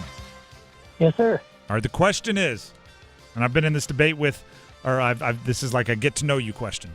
What is the perfect sandwich? The perfect sandwich is ham and cheese. All right, simple, no frills. Dennis, any follow-up questions? Nope, we're good. Nope. That brings us to Dave in Fuquay Arena. Dave, are you ready to roll? Yes. All right, the question is, and then Dennis will pick his favorite answer, and that person will go first. What is the perfect sandwich? Club sandwich. What was that? Club sandwich. Oh, club sandwich. I thought you said what sandwich? I was like, ooh, answering a question with a question, throwing it back at me. Dennis, we had ham and cheese and club sandwich. Which one are you going with? I probably got to go with club sandwich on this one. A little bit more to it than ham and cheese. But ham and cheese is a little underrated, though. If you would have thrown hot ham and cheese, just a little melty on the cheese, I would have done it for me, but I think I'm with you on club. Dave in Fuquay, Fuquay Arena, you get to go first. David in Bahama, go ahead and hang out on hold. You'll have your chance. Dave, are you ready? Yep. All right, the categories for you to choose from are NFL top 25 current paychecks, NFL short names, all their names, both first and last combined, are 8 letters or less, NBA original dream teamers, or NHL Hurricanes only. I'll take the first NFL. All right, these are all NFL players whose current paycheck for this year is in the top 25 in the league. I will give you the team and the player. Give me the jersey number as quickly as you can. 30 seconds on the clock. 1 pass if you need it. Any questions before we get started? Nope. All right, your time will start when you hear the horn. Joe Burrow, Cincinnati Bengals. 3. Incorrect. Kirk Cousins, Atlanta Falcons. 12. Incorrect. Joe Burrow, Cincinnati Bengals. 6. Incorrect. Kirk Cousins, Atlanta Falcons. 14. Incorrect. Joe Burrow, Cincinnati Bengals. 9. Correct. Amon-Ra St. Brown, Detroit Lions. 14. Correct. CeeDee Lamb, Dallas Cowboys. 85. Incorrect. Kirk Cousins, Atlanta Falcons. 11. Incorrect. CeeDee Lamb, Dallas Cowboys. 88. Correct. Deshaun Watson, Cleveland Browns. 3.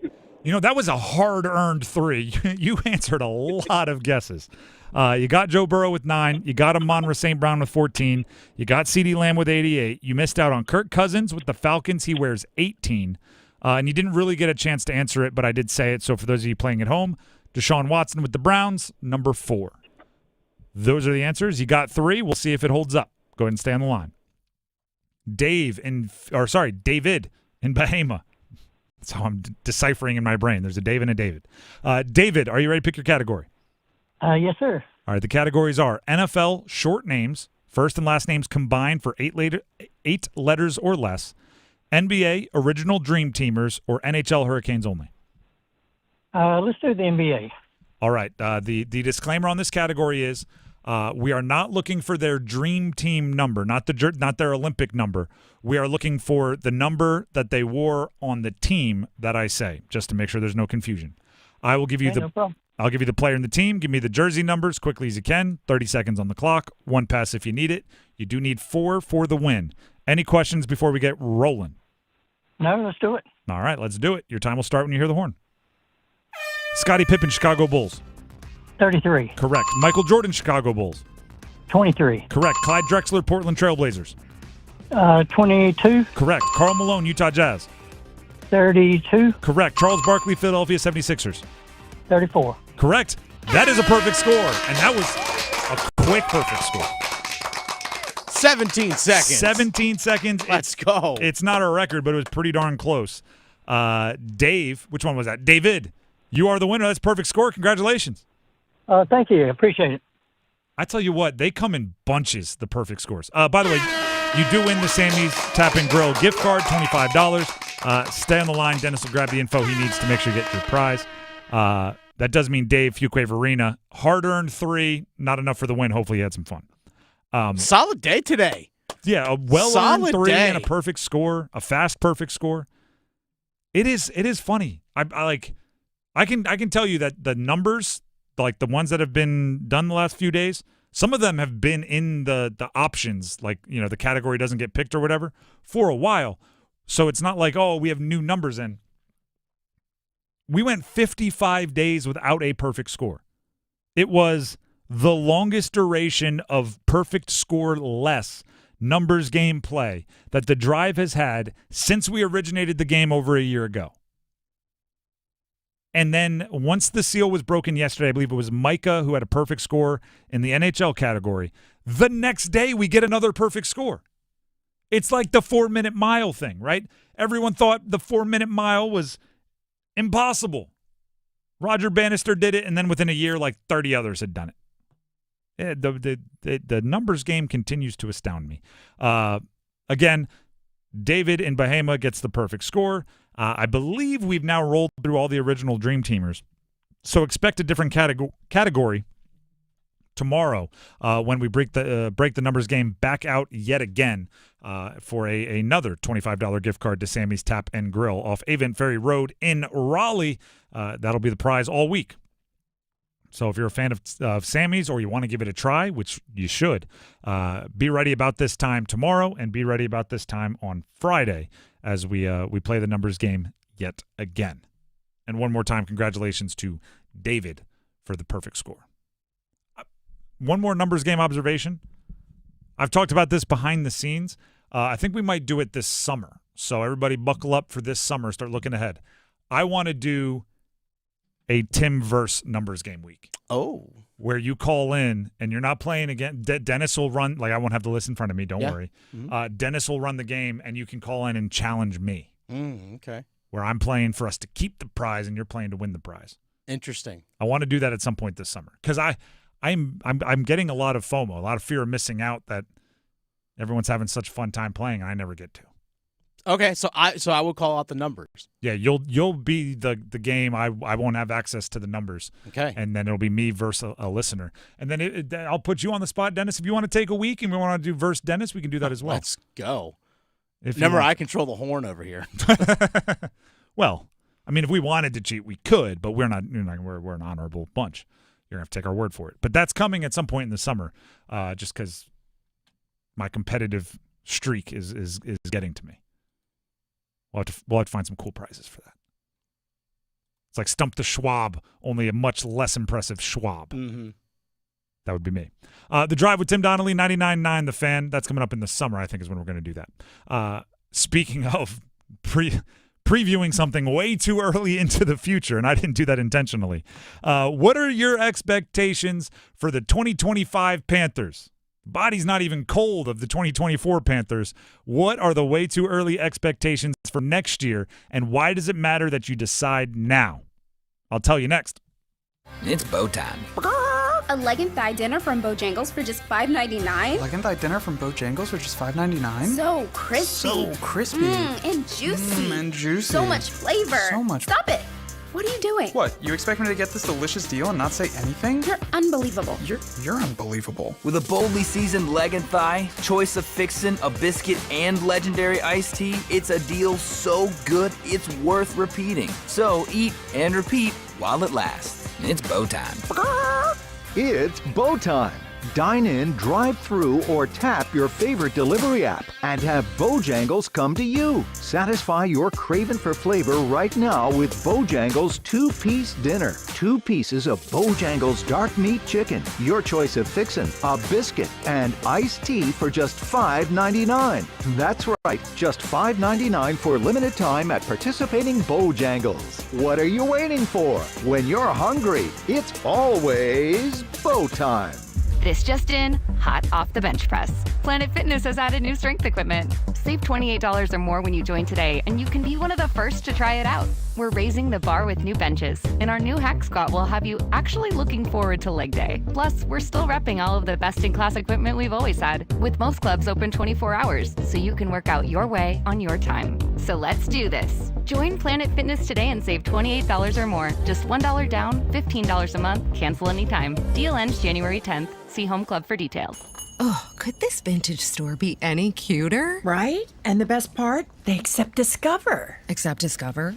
In a little place like this? I don't think so, Jennifer. Oh, yeah, huh? Discover's accepted where I like to shop. Come on, baby, get with the times. Right, so we shouldn't get the parachute pants? These are making a comeback. I think. Discover is accepted at 99% of places that take credit cards nationwide. based on the February 2024 Nielsen report. Adam Gold in studio with my man Patrick Day from the Aluminum Company of North Carolina. All right, everything for the exterior of your home. Do you have a favorite? I have a favorite, yeah. I want to hear it. So windows, doors are my favorite products. The reason why is because we are the best at installing them. You know, there's 1,000 different types of windows on the market, doors on the market, different people installing them, different companies. I don't care how good a window you get. If it's not installed properly, it's not going to do you a bit of good. I always tell people, if you buy a submarine window, the best one in the world, and you have me put it on a submarine, you don't want to get in that submarine. I don't want to get in the submarine either way. I hear you. So anyway, so that's the thing I say. So it's really important that you have things installed properly. We've been around since 1961. We've got a 4.9 out of 5-star Google review ratings, over 800 reviews. Give us a call. We'll come out and give you a free no-obligation estimate. It's the Aluminum Company of North Carolina. You can find them online at aluminumcompany.com. New year, new career. Discover a new role with the Wake County Public School System. We're hiring bus drivers and special education instructional assistants. When you join us, you'll enjoy an inspiring and rewarding role, providing safe school travel and personalized educational support to amazing students. We have new starting wages, competitive benefits, many ways to grow, and more. Lend your crucial skills to the next generation at Wake County Public School System. Apply now at careers.wcpss.net. Life insurance. Why are you putting it off? Can't afford it? Too much hassle? Think you don't need it? There's lots of excuses for putting off life insurance. But if you weren't there, who would pay the mortgage and other bills? With Ethos, you could be covered in 10 minutes and boom, family protected. Ethos, fast and easy online term life insurance. Up to $2 million in coverage with no medical exam. Some policies as low as $1 a day. Answer a few health questions and get your free quote at getethos.com. That's getethos.com. Young is under center. Here's the snap. Sanders up the middle, charging through the end zone. Touchdown, Carolina. The Panthers walk it off to end the season. The Drive with Tim Donnelly, 99.9 The Fan. It's been 3 days since Panthers ended their 2024 season. People get really mad at me on social media when I say what I'm about to say. I actually turned the page to 2025 for the Panthers quite some time ago. The way I operate is once you're mathematically eliminated from the playoffs, it's all about the next season. You get a jump start on the teams that have to worry about that pesky old postseason in preparing for the next year. But let's pretend that that's not the way I think. Let's pretend that up until the final overtime score on Week 18 for the Panthers, up until then it was all about 2024. 3 days is plenty, and it has to be, because setting your goals and expectations for next year, looking at your team and deciding what you need to improve on most, sets the tone for the rest of your offseason. It tells you what you need to do. For example, if your goal is to be a better passing team, you need to make it a priority to go get better pass catchers. If your goal is to be better against the pass, you need to get corners and edge rushers. And you need to start your evaluation process there. And you need to decide if those players are going to come back or not, right? If your goal is to be a better passing team, well, part of that has to be you got to change the people involved. So maybe free agents that are your own wide receivers, you're not going to negotiate with on deals to bring them back next year. Right? My point is you have to decide where you want to go before you decide the map to get there. And the offseason is all about executing the map, the route to get there. If you want to talk real generic from a win standpoint, you won 5 this year. I think 8. 8 or more. 8 or more next year. I think that's realistic. Nice logical step. If the NFC South is the same level of play, unless one of those teams take a big step up, and I actually anticipate the Saints taking a step back. Wouldn't be surprised if Atlanta. They're a hard one to peg, but if they don't get a ton better, Tampa's just going to get older. If the NFC South stays what it is, I think 8 is reasonable. And if you have 8 wins and you still are in the NFC South, that means you're playing meaningful football almost the entire season, right? You're in December and you're not mathematically eliminated if you're 8-9 wins, somewhere in that range. That's what I think is most important. That actually might be the best way to put it. My goal for the Panthers next year is to be at Christmas and not talking about, oh, darn, we're already eliminated. Be at Christmas and talking about, like, well, we need some – be like the Bengals, right? The Bengals were like, well, we need these 7 teams to lose. These teams need to tie, and then we need to win out, and we could make the playoffs. As long as you're there, I think that's a logical next step for the Panthers. From a X's and O's standpoint, I'm looking at Bryce Young to level up in efficiency. Pick your favorite quarterback efficiency metric, right? Whether it's QBR, passer rating, whatever. Like there's a bunch of different ones. Pick whichever one you think most accurately portrays how well a quarterback is playing, and ask Bryce Young next season on the full season to just be above league average.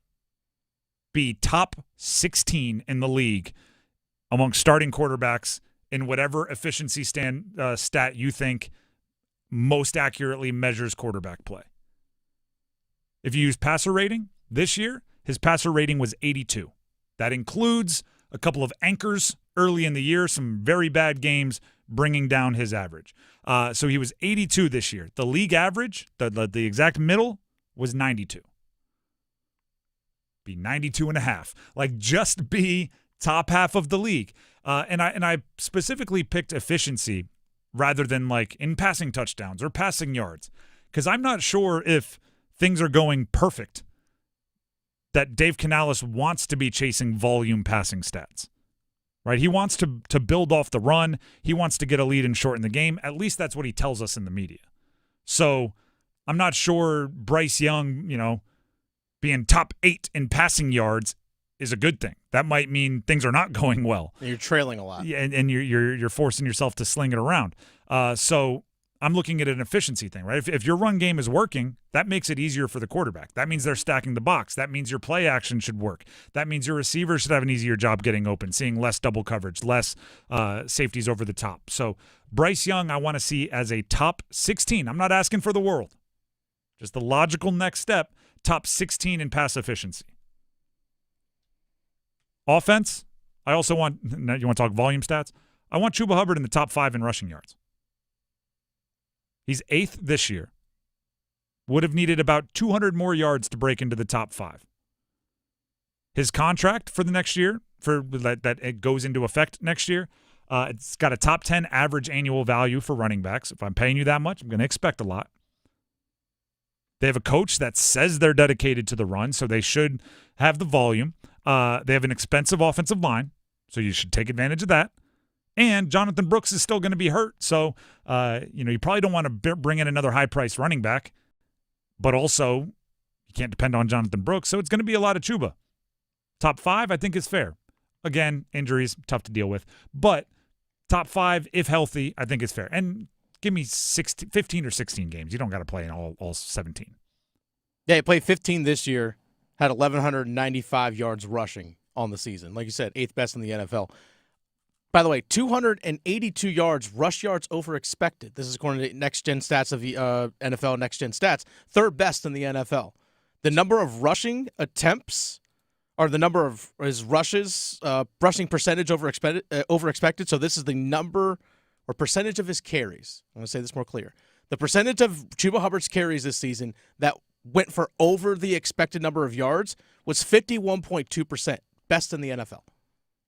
Which is, it's not necessarily a Chuba goal there. Having Chuba be top 5 in the NFL in rushing yards, it's not like, hey, Chuba, you got to do more. It could be better play design, better blocking, better getting ahead in more games, so the game script allows you to run the ball more. Like it's Chuba Hubbard being in the top 5 would be the product of a bunch of things going well for the offense. Sure. Defense getting you the ball back. Speaking of defense, I mean, we could easily, and earlier this week we had all the stats of all the things they were dead last in, 28th in, 24th in, dead last in, You could just say, be better. I think in particular, and this is the way NFL defenses are going, you need more big plays. Mm-hmm. I want to be top half in the league in turnovers. I want to have at least one double-digit sack guy. Because the way the rules are, how good some quarterbacks are, how good some offensive minds are, it's really hard to just stop offenses play in and play out and make them average 3 yards a play.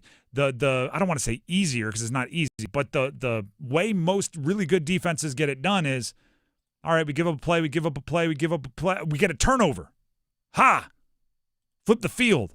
A sack that takes it from 2nd and 7 to 3rd and 15 is huge. So it's got to be putting more dynamic playmakers on your roster that can get after the quarterback, can get their hands on the ball in the secondary, aren't afraid to take chances, get a feel for when it's the right time to take chances, and that's what the defensive offseason has to be about. So again, once you set your coordinates, then you have to find the best route to get there. If those are the 3 things I'm focused, or 4 things, right? Win more games, that's obvious. But if it's Bryce Young efficiency, Chuba Hubbard volume, and defensive big plays, now you know what your offense has to do. Now you know what Dan Morgan has to do. You're not going to have a 10-sack player if you don't go out and get a 10-sack player. They're not on the roster right now. Jadeveon Clowney, I think he has 1 double-digit sack in his career. Maybe not even 9.5. No, 9.5 is his high water mark. He can be the second guy, the keep you honest guy. You need to go find the dynamic player to rush the passer. You need a wide receiver to boost those efficiency stats. You need to change the play calling up a little bit, get a little bit better so you can run the ball. They have one play in the last 3 seasons offensively where they've gone 50-plus yards, and that was the 83-yarder by Jalen Coker against Dallas this season. That's it. And that's going to hold back some efficiency stats. Mm-hmm. The 80-yard touchdowns really boost averages. Yeah, they do. The Drive with Tim Donnelly, 99.9 The Fan. Before we move on, here's Dennis. Dennis Cox here for ESPN Bet Sportsbook. The action is heating up this playoff season at ESPN Bet Sportsbook. Lock in your touchdown picks, check out trending parlays, and increase your winnings with Profit Boost. New customers can get up to $1,500 back in bonus bets if your first bet doesn't win. And unlock 30 days of ESPN Plus. Download the ESPN Bet Sportsbook app and sign up with the promo code RADIO to get started today. Must be 21 plus. Gambling problem? Call 877-718-5543 or visit morethanagame.nc.gov. Terms and conditions apply. See app for details. The Drive with Tim Donnelly, 99.9 The Fan, is nearing its conclusion for the day. But don't worry, Overdrive is coming up next. Earlier today, we talked quite a bit of basketball. It's college basketball season in the Triangle. We are in the epicenter, the Mecca. UNC basketball looked like UNC basketball last night against SMU in a comfortable win. What was different for UNC? You'll stick around to hear that conversation. And then following that on Overdrive, NC State plays Notre Dame tonight in a game that they'll be searching for answers. They got to have that one, don't they? They're just out there. It's a inch or a mile game. It doesn't matter if you win by an inch or a mile. You need to win. But if you can be picky, start figuring out your identity also in addition to the win. It's not panic time, but it's yeah. I mean, we should probably pick up the urgency a little bit time. With that being said, please subscribe to our YouTube, 99.9 The Fan. Comment there. We had a question in there today. I believe we'll get to some of those answers tomorrow. Didn't have time for it today, but I look forward to hearing some of your answers tomorrow. So you can still have time to go answer. It's about the Panthers. We do that occasionally. Bring your input onto the show. So 99.9 The Fan on YouTube. Overdrive coming up next. Enjoy your evening. We'll see you tomorrow. It's bowl season. Happy New Year! Listen for college football's best through January 20th. Every major bowl will be brought to you live. A 50